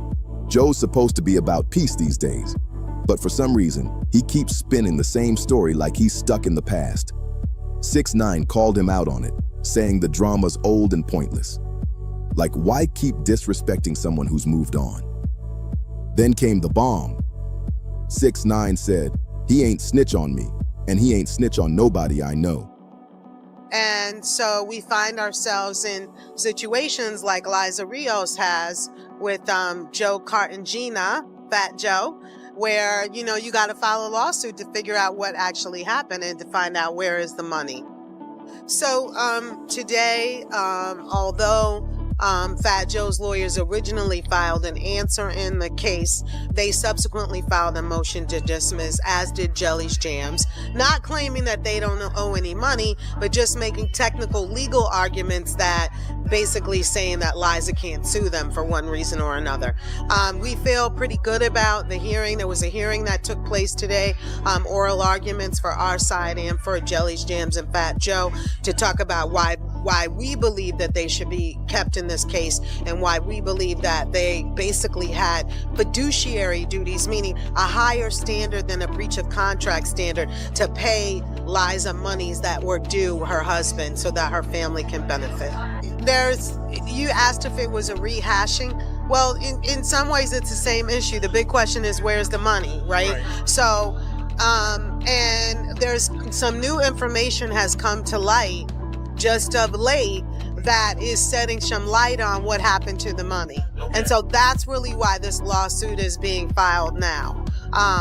You know, over time, you know, you're supposed to get royalties twice a year or whatever, and most of the time the accounts are saying they're unrecouped. So when an artist is getting statements that say they're unrecouped, there's really no reason for them to think that there should be money there. Right. In this particular case, we found the reason to believe that there really should be some more money there. And that is that we found out that in foreign territories overseas, that the writer splits are not properly reflected for the songs the way they should have been. And that's indicating that there was some money that was collected there that shouldn't have been collected. So that's where we're after. We're trying to pursue that. Actually, the important thing is that now artists are also getting paid for that money. ASCAP and BMI, the traditional, societies that collect money for songwriters, have been able to collect money for those streaming services and other, new technology types of services. Wild, right? Before adding that Joe was warning people he still kept close. That hit hard. It wasn't just about clout. 6ix9ine was defending his name and checking one of hip-hop's OGs right to his face. And that's when it really got messy. Fat Joe's been walking around acting like the street code police, preaching loyalty, honor, and realness. But 6ix9ine made it clear, Joe's whole anti-rat act might not be as clean as it looks. After years of quiet shots, Joe just had to bring it back up. And now, the whole internet's watching. This time, Fat Joe sat down with Jadakiss, and out of nowhere, he starts talking about how he couldn't sleep one night. He says he was just laying there, thinking about who kicked off what he calls the snitching epidemic in hip-hop. And of course, he points straight at 6ix9ine. Like seriously, after all these years, he's still stuck on that? But here's where it gets wild. What does any of that have to do with music? Joe out here acting like an FBI agent instead of focusing on his own legacy. Don't get me in trouble. For sure. How did you feel go. after warning Tekashi? Because I saw it when you sat with him. And I was like, Joe is trying to put him on right now. And I'm going to just be honest with you. Damn, you went there? Yeah, I went there. This is a sucker. He's a sucker. Okay. Pop another bottle, man. I ain't drink. I'm dead sober. Yeah. No, I'm dead sober. This dude here, this type of shit, this doing, I'm convinced he wanna die. I don't wish it on him or nothing like that, but I'm convinced he's miserable in his body. He can't look in the mirror. Nah, I don't know if he gotta be. He's a lot of He just got knocked. So now the man snitch, right? Cool, do you or whatever. I don't like the taunting. I try to tell him, like, what happens? Like, yo, bro, listen, I didn't know if he really did it. I didn't know what was going on. The crazy shit is when I talked to him in that interview, I talked to him off the air, and he lied to me and told me, yo, this is just an image, I'm fronting this and this and that. He told me that in front of Shotty and them. They were standing right there with him. He said, what? Joe. He told me that he was lying. He said image. Yo, Joe, I'm not really doing this. I'm not a gangster. This is all for like promotion. I got it. At that point, I said, so you're not doing nothing because you're going to go to jail if you're really doing stuff. Right.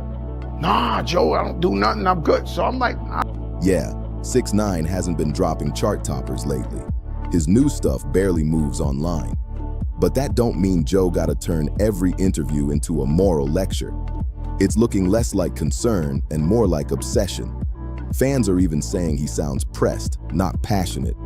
And let's be real, this whole snitch talk don't even connect to the music scene anymore. Most people listening to rap today ain't from the streets. They never hustled, never faced the feds, never lived that life, but they still scream street code like it's their law. Even a lot of black fans didn't grow up in the trenches, and that's just facts. So why keep holding rappers to street rules? Right, so when she came to me and told me that, we did 2 projects and we got her, not us, we didn't take $1, we got her $1 million for her and the family. Now she ran through it because she was used to spending that money. She comes back, I write her a check out my pocket, boom, and I'm like, yo, it ain't no more. When the audience ain't built like that, it's not the block, it's entertainment. Go to any concert this year. Look around. You'll see fans of every race, from all walks of life. At least 70% of them ain't even from the hood. Some shows, it's closer to 90%. Go to a Drake concert and see for yourself. It's a global crowd. So again, why keep dragging street codes into music when most fans don't live by them? It's like expecting people who watch gangster movies to act like mobsters in real life. It just don't add up. But Fat Joe can't move past it. He blames 6ix9ine for breaking what he calls the rules of hip-hop, saying he ruined the game for real ones. That's his whole problem. He's stuck in an old-school mindset. When 6ix9ine finally clapped back, though, he didn't do it dumb. He did it with strategy. Most people accused of being rats try to dodge the label, but not him. He owned it and flipped the narrative. He straight up called Joe a hypocrite, asking how he could talk about loyalty when he don't even follow the same code himself. Then came the bomb that shook the room. 6ix9ine brought up Big Pun's son. He said if Joe was really about loyalty, he'd take care of Pun's family.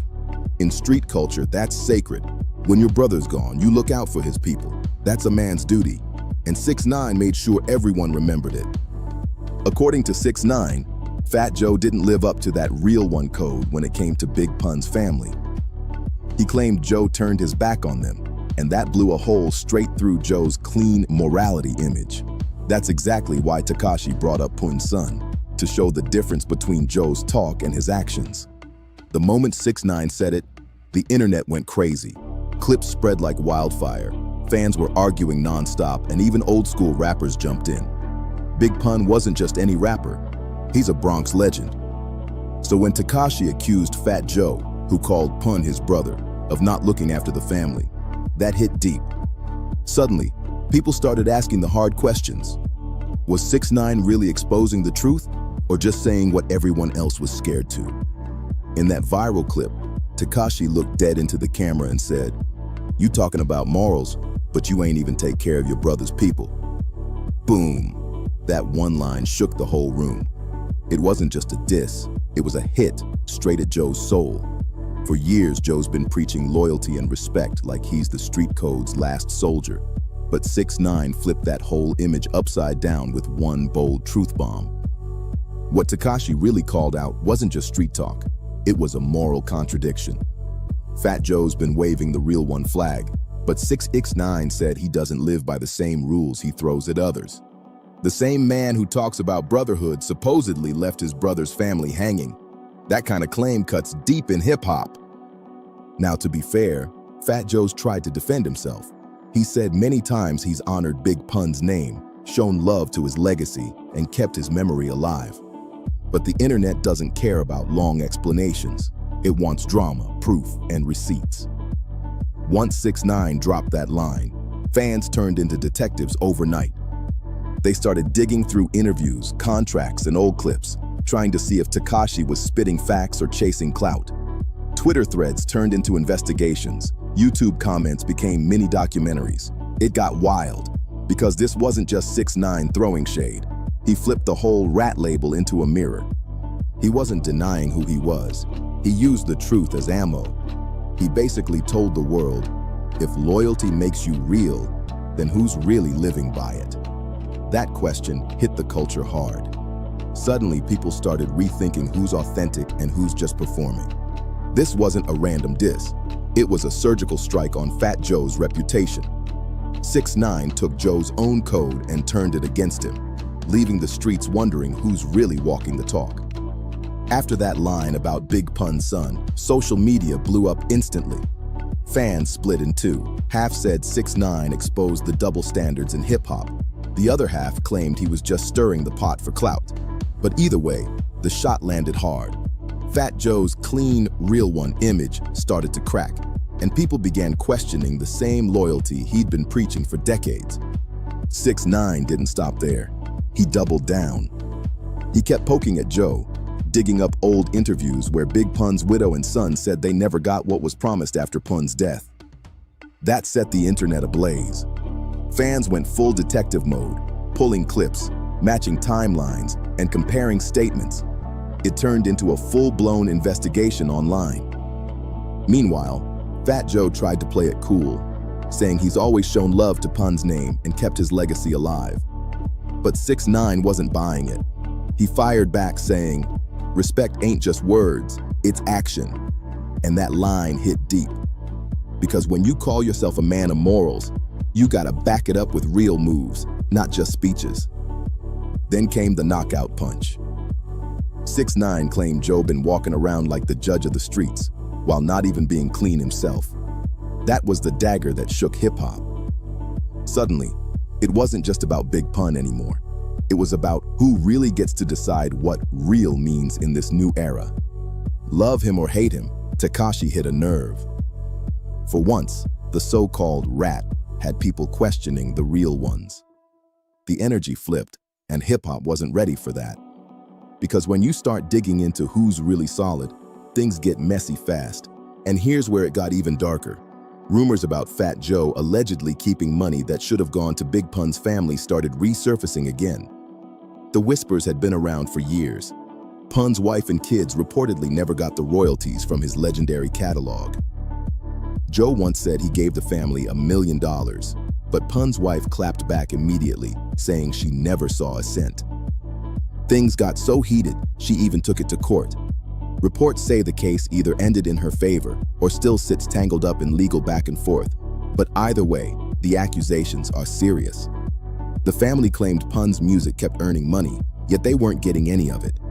When they asked Joe about it, he allegedly told them, "Ain't no money coming in. It's all tied to old obligations." But when the family checked deeper, they claimed to find something different. There was money coming in, and somebody was allegedly pocketing it behind the scenes. That revelation shook the whole fan base to the core. Because if it's true, it raises one heavy question. How can a man who talks loyalty and brotherhood be accused of cutting out his fallen friend's family? That's not just a bad look, it's tragic. Fans started giving Fat Joe the side eye, wondering if the street preacher they'd admired might have been hiding cracks in his own armor. And let's be real, if any of that really happened, it's deeper than rap. Snitching's one thing, but allegedly leaving a brother's wife and kids hanging? That's next level betrayal. That's not just breaking the code, it's breaking basic humanity. 6ix9ine didn't just drop gossip, he made the culture question everything. Who's really the villain here? The guy who told on his crew, or the one accused of turning his back on family? That question hit hard, leaving hip-hop looking in the mirror like, what even is real anymore? So tell me, did 6ix9ine actually have a point about Fat Joe's integrity being questionable? Because if even a piece of that story is true, the whole idea of real in hip-hop might just be an illusion. Thanks for watching till the end. Don't forget to subscribe, and I'll catch you in the next one. Pause. To make it to where you could snitch, and if you make good music or something, you could still live out here in hip-hop. Like, what was the straw that broke the camel's back in hip-hop, where we had a code and there is no code no more? There just isn't no code no more. And what do you think is the event that, I remember growing up, even if you was fronting, you wasn't a real gangster, but you was spitting gangster rap shit. You wasn't with the rats like that. Right now, this too many of them sold out concerts. I don't think you can escape them. They all around. They're like New York City rats. Humans. It's rats everywhere. And everywhere is everything. Too many Fredos, not enough Michaels. That's a fact. Some of these guys got to take a boat ride, never come back. Sammy the Bull is the most famous rat on the earth. Sammy the Bull. Then you came Alpo, guy everybody looked up to, charismatic, Harlem fly, Louis Vuitton, this, that, Toll. He did that, right? Shout out to Wayne Perry and Wayne Perry Jr. Then, in hip-hop, the day 6ix9ine sat on that stand. Yo. No! You remember, if you're watching the story, they taking him to court in bulletproof vests. They acting like he was telling on El Chapo. He put a lot of good people in jail, man. Another.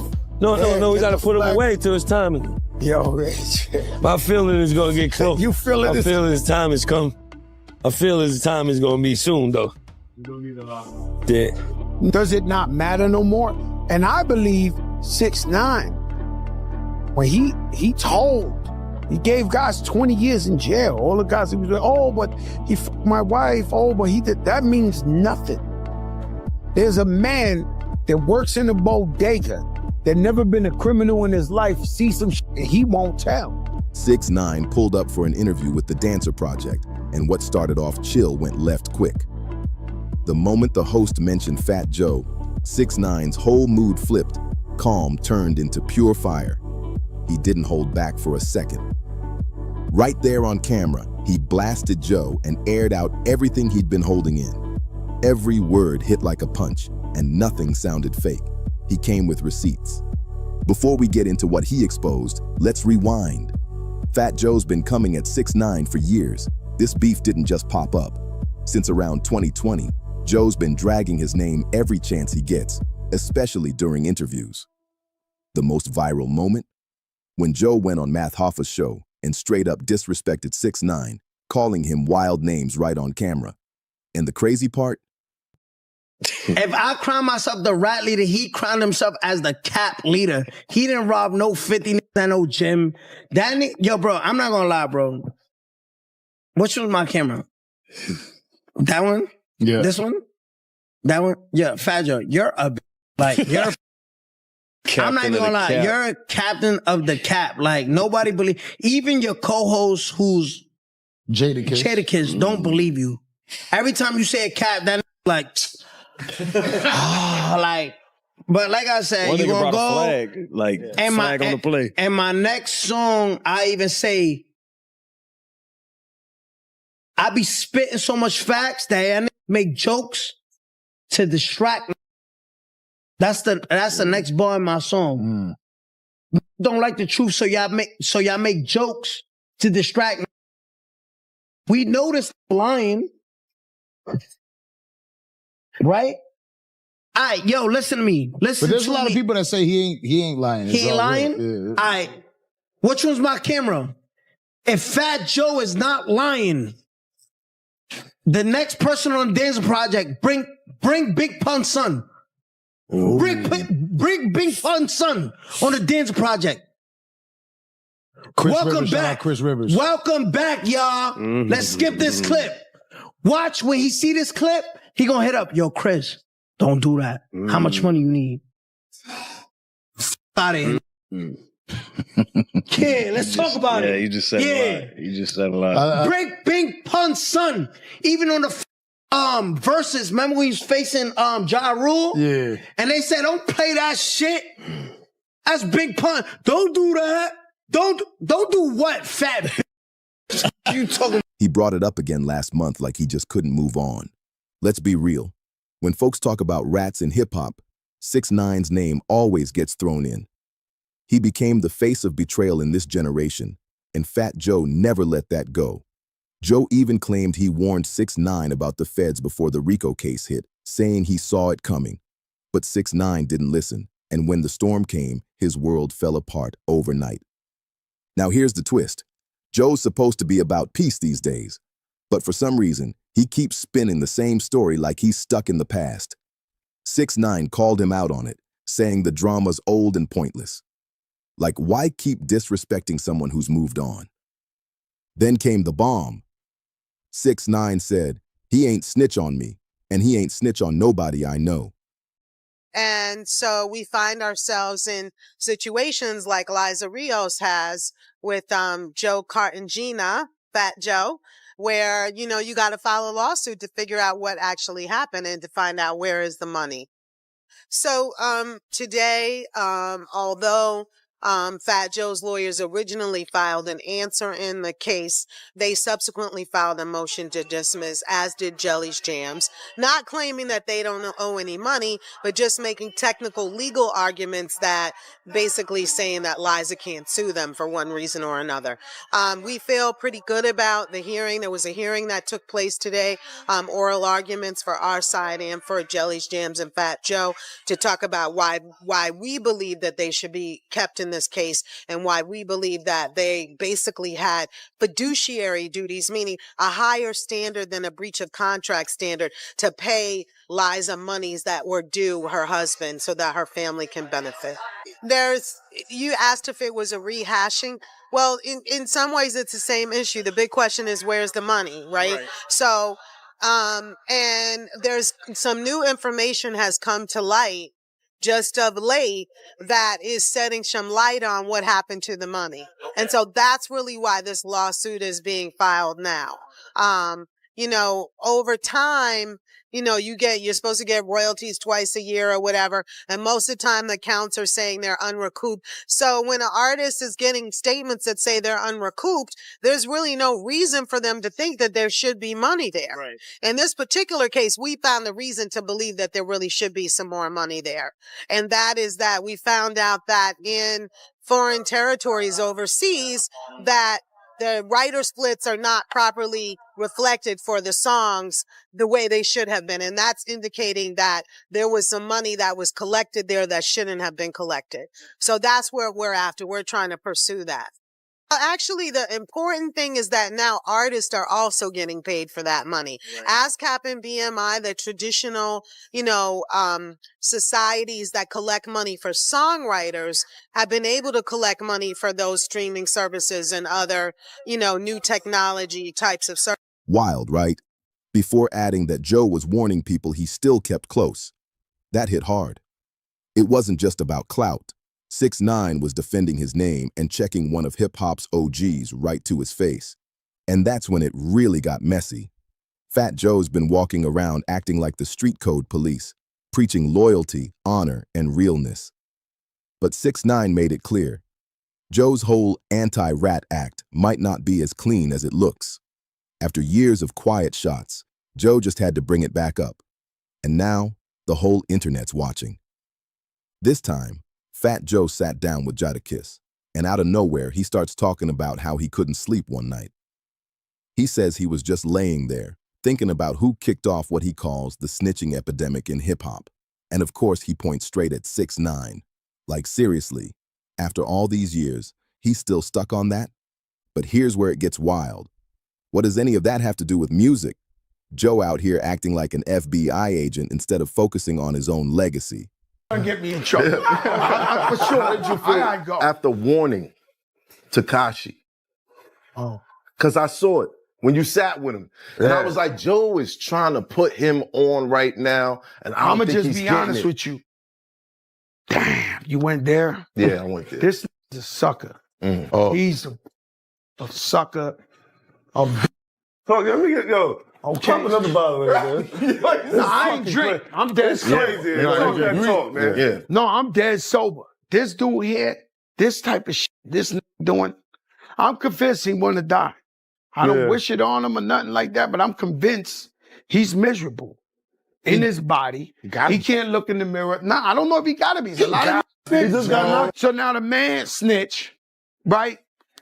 Cool, do you, whatever. How did you know that? I don't like the taunting.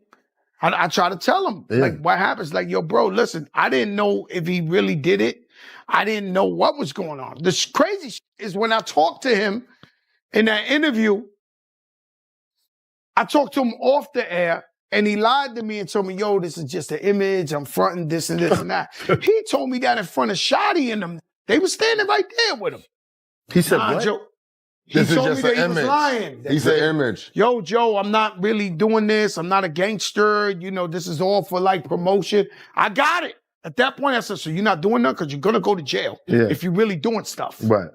Nah, Joe, I don't do nothing. I'm good. So I'm like, Yeah, 6ix9ine hasn't been dropping chart toppers lately. His new stuff barely moves online. But that don't mean Joe gotta turn every interview into a moral lecture. It's looking less like concern and more like obsession. Fans are even saying he sounds pressed, not passionate. And let's be real, this whole snitch talk don't even connect to the music scene anymore. Most people listening to rap today ain't from the streets.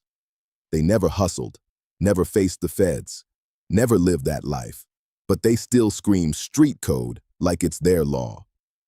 Even a lot of black fans didn't grow up in the trenches, and that's just facts. So why keep holding rappers to street rules? Right, so when she came to me and told me that, we did 2 projects and we got her, not us. We didn't take $1. We got her $1 million for her and the family. Now she ran through it because she was used to spending that money. She comes back, I write her a check out my pocket, boom, and I'm like, yo, it ain't no more. When the audience ain't built like that. It's not the block, it's entertainment. Go to any concert this year. Look around. You'll see fans of every race, from all walks of life. At least 70% of them ain't even from the hood. Some shows, it's closer to 90%. Go to a Drake concert and see for yourself. It's a global crowd. So again, why keep dragging street codes into music when most fans don't live by them? It's like expecting people who watch gangster movies to act like mobsters in real life. It just don't add up. But Fat Joe can't move past it. He blames 6ix9ine for breaking what he calls the rules of hip-hop, saying he ruined the game for real ones. That's his whole problem. He's stuck in an old-school mindset. When 6ix9ine finally clapped back, though, he didn't do it dumb. He did it with strategy. Most people accused of being rats try to dodge the label, but not him. He owned it and flipped the narrative. He straight up called Joe a hypocrite, asking how he could talk about loyalty when he don't even follow the same code himself. Then came the bomb that shook the room. 6ix9ine brought up Big Pun's son. He said if Joe was really about loyalty, he'd take care of Pun's family. In street culture, that's sacred. When your brother's gone, you look out for his people. That's a man's duty. And 6ix9ine made sure everyone remembered it. According to 6ix9ine, Fat Joe didn't live up to that real one code when it came to Big Pun's family. He claimed Joe turned his back on them, and that blew a hole straight through Joe's clean morality image. That's exactly why Tekashi brought up Pun's son, to show the difference between Joe's talk and his actions. The moment 6ix9ine said it, the internet went crazy. Clips spread like wildfire. Fans were arguing nonstop, and even old-school rappers jumped in. Big Pun wasn't just any rapper. He's a Bronx legend. So when Tekashi accused Fat Joe, who called Pun his brother, of not looking after the family, that hit deep. Suddenly, people started asking the hard questions. Was 6ix9ine really exposing the truth, or just saying what everyone else was scared to? In that viral clip, Tekashi looked dead into the camera and said, "You talking about morals, but you ain't even take care of your brother's people." Boom. That one line shook the whole room. It wasn't just a diss, it was a hit straight at Joe's soul. For years, Joe's been preaching loyalty and respect like he's the street code's last soldier. But 6ix9ine flipped that whole image upside down with one bold truth bomb. What Tekashi really called out wasn't just street talk, it was a moral contradiction. Fat Joe's been waving the real one flag, but 6ix9ine said he doesn't live by the same rules he throws at others. The same man who talks about brotherhood supposedly left his brother's family hanging. That kind of claim cuts deep in hip-hop. Now, to be fair, Fat Joe's tried to defend himself. He said many times he's honored Big Pun's name, shown love to his legacy, and kept his memory alive. But the internet doesn't care about long explanations. It wants drama, proof, and receipts. Once 6ix9ine dropped that line, fans turned into detectives overnight. They started digging through interviews, contracts, and old clips, trying to see if Tekashi was spitting facts or chasing clout. Twitter threads turned into investigations. YouTube comments became mini documentaries. It got wild, because this wasn't just 6ix9ine throwing shade. He flipped the whole rat label into a mirror. He wasn't denying who he was. He used the truth as ammo. He basically told the world, if loyalty makes you real, then who's really living by it? That question hit the culture hard. Suddenly, people started rethinking who's authentic and who's just performing. This wasn't a random diss. It was a surgical strike on Fat Joe's reputation. 6ix9ine took Joe's own code and turned it against him. leaving the streets wondering who's really walking the talk. After that line about Big Pun's son, social media blew up instantly. Fans split in two. Half said 6ix9ine exposed the double standards in hip-hop. The other half claimed he was just stirring the pot for clout. But either way, the shot landed hard. Fat Joe's clean, real one image started to crack, and people began questioning the same loyalty he'd been preaching for decades. 6ix9ine didn't stop there. He doubled down. He kept poking at Joe, digging up old interviews where Big Pun's widow and son said they never got what was promised after Pun's death. That set the internet ablaze. Fans went full detective mode, pulling clips, matching timelines, and comparing statements. It turned into a full-blown investigation online. Meanwhile, Fat Joe tried to play it cool, saying he's always shown love to Pun's name and kept his legacy alive. But 6ix9ine wasn't buying it. He fired back saying, "Respect ain't just words, it's action." And that line hit deep. Because when you call yourself a man of morals, you gotta back it up with real moves, not just speeches. Then came the knockout punch. 6ix9ine claimed Joe been walking around like the judge of the streets, while not even being clean himself. That was the dagger that shook hip-hop. Suddenly, it wasn't just about Big Pun anymore. It was about who really gets to decide what real means in this new era. Love him or hate him, Tekashi hit a nerve. For once, the so-called rat had people questioning the real ones. The energy flipped, and hip-hop wasn't ready for that. Because when you start digging into who's really solid, things get messy fast. And here's where it got even darker. Rumors about Fat Joe allegedly keeping money that should have gone to Big Pun's family started resurfacing again. The whispers had been around for years. Pun's wife and kids reportedly never got the royalties from his legendary catalog. Joe once said he gave the family $1 million, but Pun's wife clapped back immediately, saying she never saw a cent. Things got so heated, she even took it to court. Reports say the case either ended in her favor or still sits tangled up in legal back and forth, but either way, the accusations are serious. The family claimed Pun's music kept earning money, yet they weren't getting any of it. When they asked Joe about it, he allegedly told them, "Ain't no money coming in. It's all tied to old obligations." But when the family checked deeper, they claimed to find something different. There was money coming in, and somebody was allegedly pocketing it behind the scenes. That revelation shook the whole fan base to the core. Because if it's true, it raises one heavy question. How can a man who talks loyalty and brotherhood be accused of cutting out his fallen friend's family? That's not just a bad look, it's tragic. Fans started giving Fat Joe the side eye, wondering if the street preacher they'd admired might have been hiding cracks in his own armor. And let's be real, if any of that really happened, it's deeper than rap. Snitching's one thing, but allegedly leaving a brother's wife and kids hanging? That's next-level betrayal. That's not just breaking the code, it's breaking basic humanity. 6ix9ine didn't just drop gossip, he made the culture question everything. Who's really the villain here? The guy who told on his crew, or the one accused of turning his back on family? That question hit hard, leaving hip-hop looking in the mirror like, what even is real anymore? So tell me, did 6ix9ine actually have a point about Fat Joe's integrity being questionable? Because if even a piece of that story is true, the whole idea of real in hip-hop might just be an illusion. Thanks for watching till the end. Don't forget to subscribe, and I'll catch you in the next one.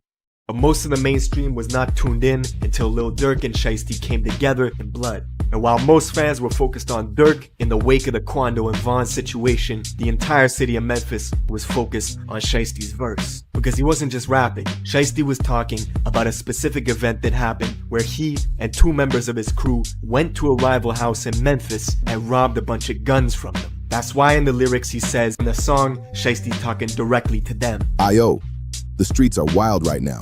Pooh Shiesty finally touched down after 4 long years behind them walls. But what went down inside? That's the story nobody want to speak on.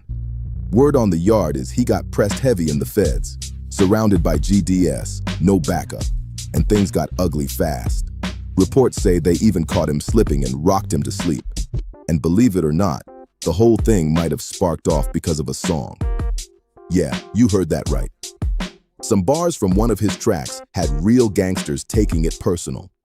Mr. Williams, it says here, you said, pass the Glock, gave the assist. F the judge, tell him free Mitch. Let's see the evidence. Pass the Glock, gave the assist. F the judge, tell him free Mitch.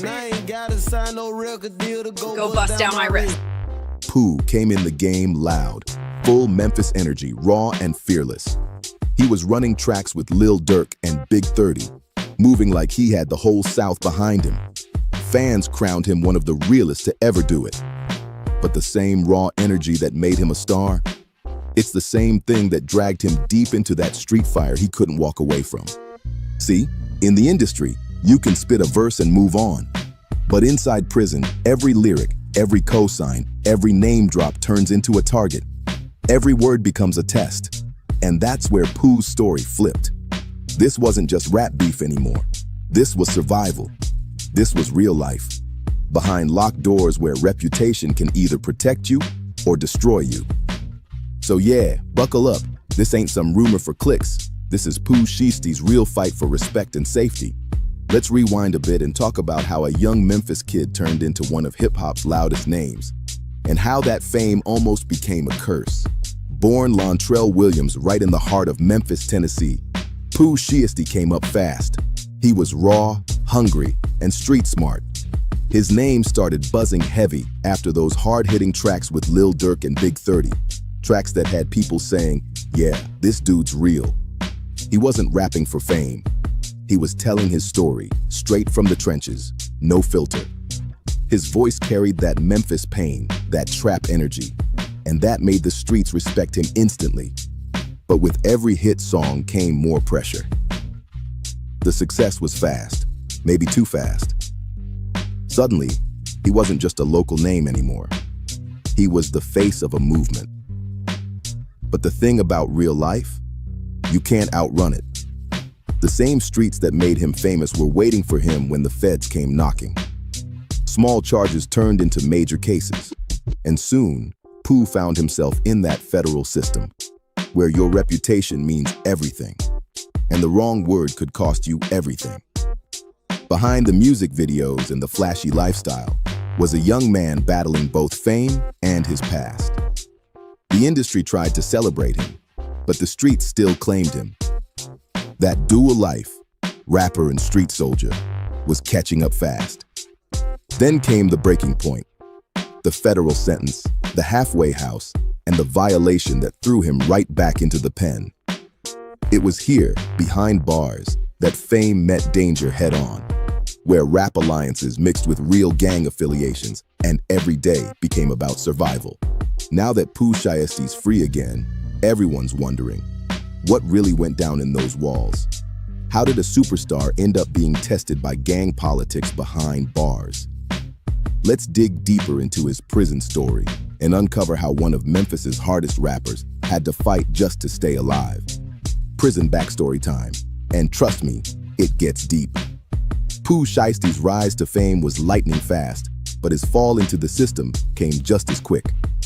Born Lontrell Williams in Memphis, Tennessee, he was street certified before the world ever knew his name. That realness, that grit, it turned him into a rap star overnight. But even when the money started rolling in, the streets and the law never stopped breathing down his neck. By 2022, it all came crashing down. Pooh wasn't just fighting regular charges. The feds were on him heavy. He caught that federal sentence not only for gun possession, but also for violating probation from earlier cases. The court wasn't cutting him no slack. When that gavel hit, everyone knew this wasn't just about fame anymore. It was about survival. At first, they shipped him off to a federal facility far from the spotlight. Fans didn't know what was happening. No pictures, no updates, nothing. The same rapper who used to move like a boss in designer drip was now locked in a place where your name don't mean much unless you can stand on it. And see, for someone like Pooh, who built his brand on being authentic, street-tied, and respected, prison isn't just punishment, it's a whole different game. Behind those walls, it's about strategy, respect, and staying 10 steps ahead. You gotta move smart, build the right alliances, and hope your name carries enough weight to keep you safe. But after a stretch inside, things were looking up for a second. Pooh finally got that halfway house release, a small window of freedom. That meant supervised living, limited movement, but at least he could breathe fresh air again. His mom was quick to celebrate online, proud and hopeful that her son was finally home for good. She believed this was his moment to rebuild and leave the chaos behind. Even Big 30, his day one and longtime collaborator, went online posting clips of Pooh settling back into the outside world. Fans were hyped. It felt like redemption was real this time. Everyone was ready for that comeback album, expecting him to go harder than ever. But the halfway house life ain't sweet. The rules there are tight.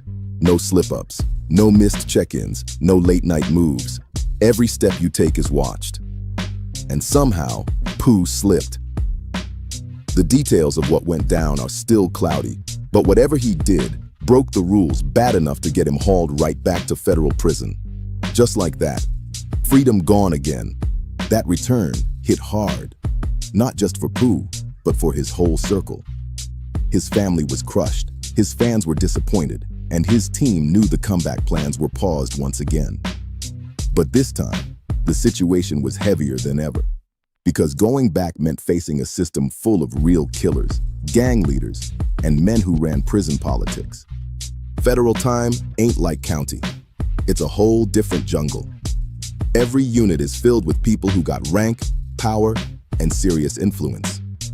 And once Pooh got placed in a unit tied to high-profile gangs, including DISS, the air got tense real quick.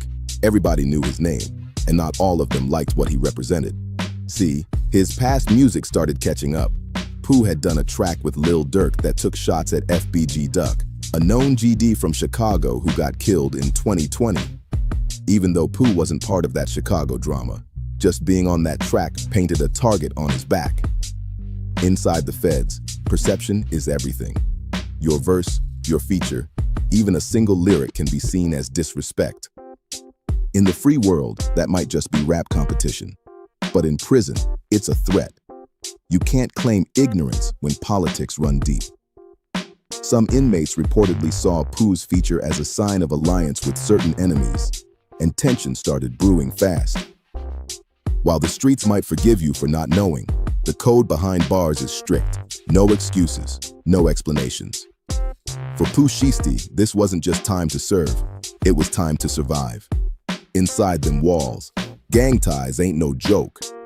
Inmates live by strict codes, and if you violate that code, even by accident, it can get deadly real quick. In a place where reputation is everything, even a small misunderstanding can turn into something fatal. For Pooh Shiesty, being back in federal custody meant walking through a minefield every single day. One wrong move, and it could have been over. Now let's rewind to that halfway house moment again, because that's where things started shifting for real. When Pooh got released to the halfway house, his people, like Big 30 and his mama, were all celebrating. They were proud, telling everybody he was home, focused, and trying to stay out of trouble. It wasn't just another rapper gets locked up story. He was actually putting in effort to rebuild, to prove he could move smart and stay clean. But when that violation hit and sent him back inside, all that progress got snatched away in seconds. That setback didn't erase the fact that Pooh was trying, but it dropped him right back into one of the most dangerous spots a rapper could ever land in. See, people on the outside see luxury cars, designer chains, and Instagram fame, but behind bars, none of that matters. In there, your street credibility gets tested for real. Every word you ever said, every person you ever stood next to, it's all evidence against you in the eyes of those who live and die by street code. Federal prison is like a different planet. It's filled with lifers, OGs, and men who already lost everything, which means they got nothing left to lose. The tension stays high, the energy stays cold, and if you're a celebrity, that target on your back shines even brighter. Pooh had to move carefully, because people were watching him every second, waiting for any slip-up. And let's be real, fame don't protect you inside. It can make things worse, The same videos that built your image outside become ammo for people trying to test you. Shiesty had to keep his head low and his circle tight, because being too flashy or too friendly could make enemies faster than you think. His return to the feds wasn't just serving time, it was survival mode 24/7. And now, with heavy gang figures posted up in the same unit, the danger became painfully real. You had GDS from both Memphis and Chicago, real hitters with blood on their hands and long memories when it came to beef. For them, Pooh wasn't just another inmate. He represented something from the outside world that carried meaning inside those walls. And then came the name that turned the pressure up another level: King Yella, a well-known Chicago GD, directly connected to FBG Duck, the same Duck who was murdered in 2020, a death that tore through Chicago's rap scene. King Yella wasn't some random inmate. He was plugged in deep with GD networks, and his name held weight on the inside. Now here's where it all starts connecting. Pooh had done a song with Lil Durk, a track that threw shots at FBG Duck. Pooh didn't write the diss. He didn't start the beef. He was just featured. But in prison, intentions don't mean nothing. Affiliation alone can make you guilty. That verse on that track painted a line between sides, and inside a federal unit packed with GDS, that kind of association can be deadly. So imagine this, a young rapper from Memphis, no ties to Chicago politics, sitting in a federal pod surrounded by people who took that song personally. For them, it wasn't about music. It was about loyalty, territory, and revenge. They saw Pooh not as an artist, but as someone who stood next to their enemies. In there, even a simple glance, a careless word, or a remembered lyric can be all it takes to spark something violent. And Shiesty had to learn that the hard way. This wasn't about who was right or wrong. It was about survival. Every day was a test of whether he could navigate that political maze without getting caught up in a war he never meant to start. As this chapter unfolds, one thing's clear. That halfway house was peace compared to what came next. His return to federal custody opened the door to real danger. A high-stakes chapter filled with gang politics, unspoken rules, and people ready to act on sight. And now, with King Yella and the GD network in the mix, Pooh Shiesty was facing a level of pressure that could break even the toughest man alive. And that's exactly how Pooh Shiesty ended up on the radar of some dangerous people. Word inside the feds travels fast, through phones, letters, and whispers that move quicker than any headline. King Yella, being plugged in deep with the GD network, caught wind that Shiesty had landed in the same unit as some of his people. And just like that, the question got asked through the grapevine. You want him touched? You want him stabbed? It was a real conversation, not some internet rumor. Lives were literally hanging on the next word. Pooh wasn't even from Chicago. He had no personal beef with FBG Duck's crew. But that didn't matter. In the federal system, perception is everything. The moment you're connected, even by one verse, people start reading it like it's war talk. And being stuck in a unit full of inmates with strong GD ties, that meant one wrong move, one false assumption could have turned into bloodshed. But here's the twist. King Yella actually stepped up and shut it down. When he heard talk about getting at Pooh, he reportedly told everyone straight up that Shiesty wasn't the enemy. Yella explained that Pooh was just featured on that Lil Durk track. It wasn't personal, it was business. He made it clear that the track wasn't about disrespect, just a regular rap collaboration. Basically, he told his people, don't trip, dude didn't mean no harm. That right there might have saved Pooh's life. In prison, one small misunderstanding can spiral out of control fast, faster than guards can react. But Yella's name carried heavy respect, especially inside GD circles. His word meant something, and when he vouched for Pooh, the talk about retaliation reportedly cooled down, at least for a while. Still, that didn't mean Shiesty was safe. Just being in that same unit was like sitting on a time bomb. Every day, tension filled the air. Inmates watched each other's moves, checking who talked to who ate with who gave the wrong look at the wrong time. You never really relax in that environment. In federal custody, respect is currency, and grudges last forever. Even when Yella cleared things up, there were still guys in that block who didn't care about explanations. They only saw a rapper who was connected to a song that dissed one of their fallen homies, and for them, that was reason enough to act. Fame doesn't mean protection behind bars. In the rap world, being street certified might earn you respect, but inside prison, everyone's certified. You can't rap your way out of politics, and Pooh had to face that head on. His reputation as a tough, authentic rapper didn't shield him from the harsh rules that run the feds. That Lil Durk feature, the one that boosted his career, suddenly became a liability. What was once just another hit track for clout now had real-world consequences. It's wild how a few bars can change everything, from studio sessions to survival situations. Inside that unit, gang alliances decide who breathes easy and who doesn't. Even the smallest connection can put a target on your back. And for a young dude like Pooh, who was still figuring out how to move behind those walls, every decision mattered. Every conversation had to be calculated, every gesture double-checked. You can't show fear, but you can't act reckless either. The guards, they can't do much. The real power in those blocks belongs to the inmates, the ones with clout, numbers, and history.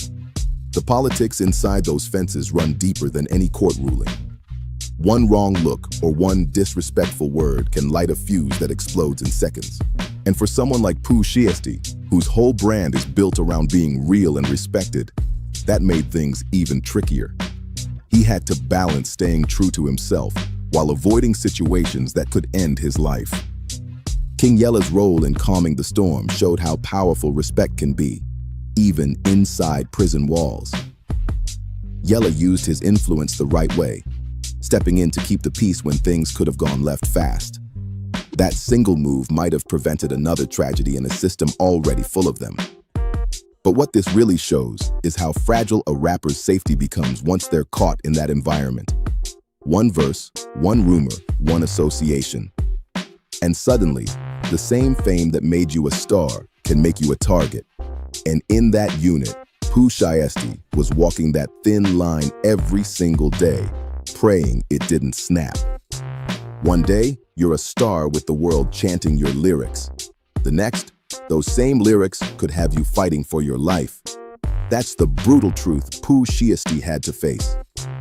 His music made him a voice for the streets, but behind those federal walls, that same music nearly got him killed.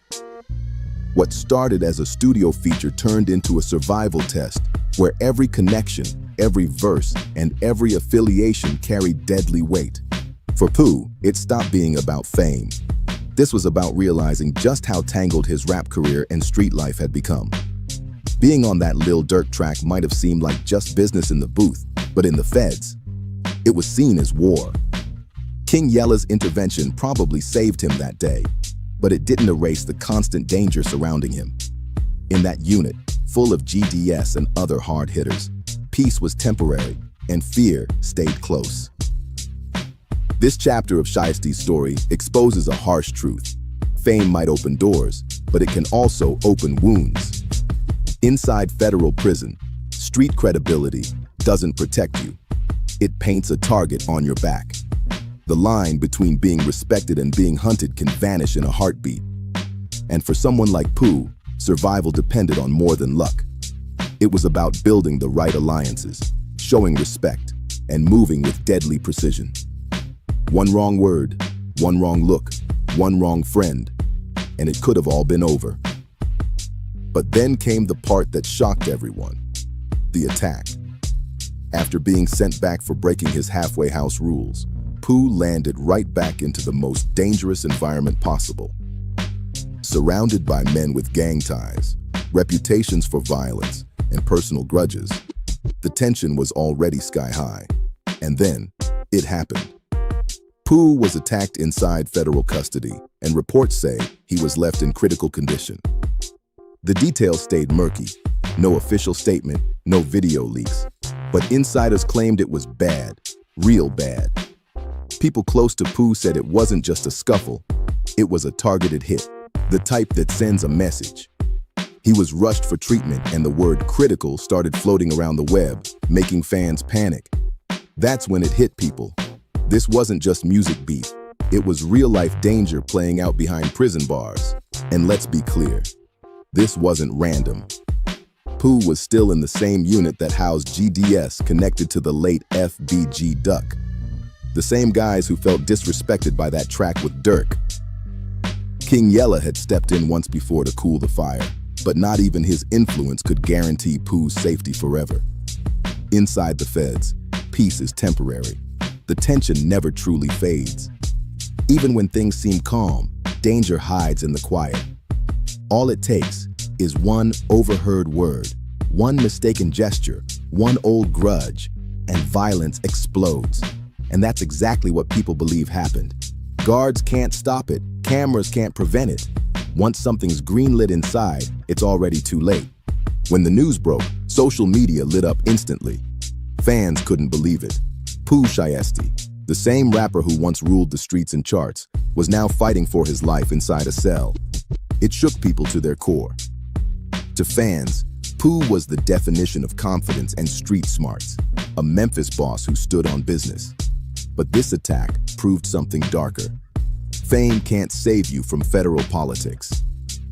Big 30, Pooh's best friend and longtime collaborator, jumped online to set the record straight. He confirmed that Pooh had been home before violating the halfway house rules and that he'd been working on rebuilding his life, focusing on music again. Big 30 made it clear. He wasn't out here starting problems. He was just trying to move right. Nobody expected this attack to happen. As the story spread, fans filled every comment section with prayers and messages of love, hoping, begging for updates. Hashtags like #PrayForPooh started trending. The rap community came together too. Artists from Memphis to Chicago showed solidarity, proving that beneath all the beefs and rivalries, there's still a sense of family when one of their own is down. This entire incident became a wake-up call for the culture, a reminder that fame, street roots, and survival don't mix easy. When you're a rapper tied to both the music industry and the streets, you're walking a razor-thin line. One side wants hits and awards, the other wants respect and loyalty. And when those worlds collide, somebody bleeds. Even though Pooh was never the type to brag about violence, just being connected to people who were, through music, through features, through association, was enough to put a target on his back. That's how unforgiving the prison world is. It don't matter if you meant it or not. Perception rules everything. The attack inside that facility proved it beyond doubt. Survival for high-profile inmates isn't about who's toughest. It's about who can move smartest. And for rappers with known affiliations or ties, it's a never-ending fight to stay alive. Even alliances like the one with King Yella can only hold off the storm for so long. The threat never disappears. It just waits. Luckily, reports later confirmed that Pooh pulled through and made it home again. Now he's free, living his life, and hopefully keeping it that way. The streets are watching, fans are still loyal, and everyone's hoping this time he stays clear of that darkness for good. Because whether you love or hate him, one thing's for sure. Pooh Shiesty earned his place in hip-hop history as one of the rawest voices of the YN movement. So yeah, this story's a warning and a lesson. Fame and street life don't mix easy, and sometimes the same thing that makes you legendary can nearly take you out. Let's hope Pooh learned that lesson for good, because he's got too much talent to risk it all again. Don't forget to like and subscribe for more wild. Hello Young Thug is officially back in the spotlight. After a long stretch of legal battles and time away from the industry, the Atlanta superstar has returned with massive news. Thugger has announced a deluxe version of his latest studio album, UYSCUTI, and fans couldn't be more excited. The deluxe edition won't just be a handful of bonus tracks. It will be something much bigger. Young Thug revealed that he plans to include long-awaited unreleased songs, leaked snippets that fans have been begging for, and hidden gems from the vault.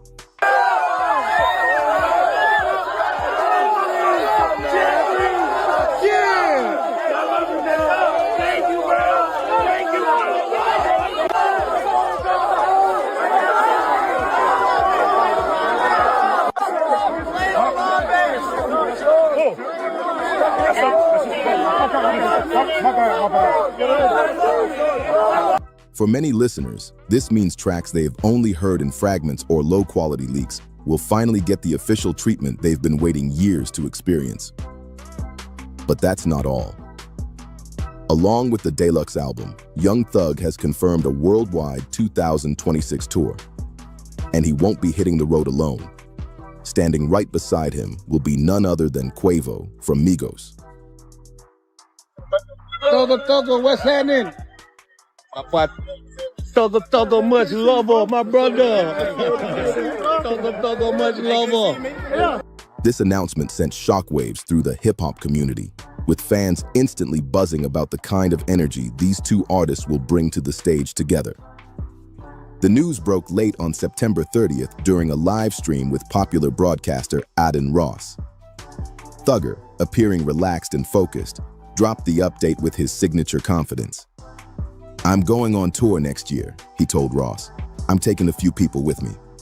A lot of fine shit out here, twin. I got my beautiful girl out here, man. You know what I'm saying? I don't see none of this shit, kid. Man, my shit out here. What's up, baby? When Ross pressed him for details and asked about the song Money on Money, Young Thug grinned and brought Quavo's name into the conversation. "That's one person who's really with it," Thugger said. "That's big level Quavo-ski is going with me." It was the confirmation fans were waiting for. Quavo, who already appears on Thugger's new track Spider or Jeffrey, is locked in as a major part of the upcoming tour.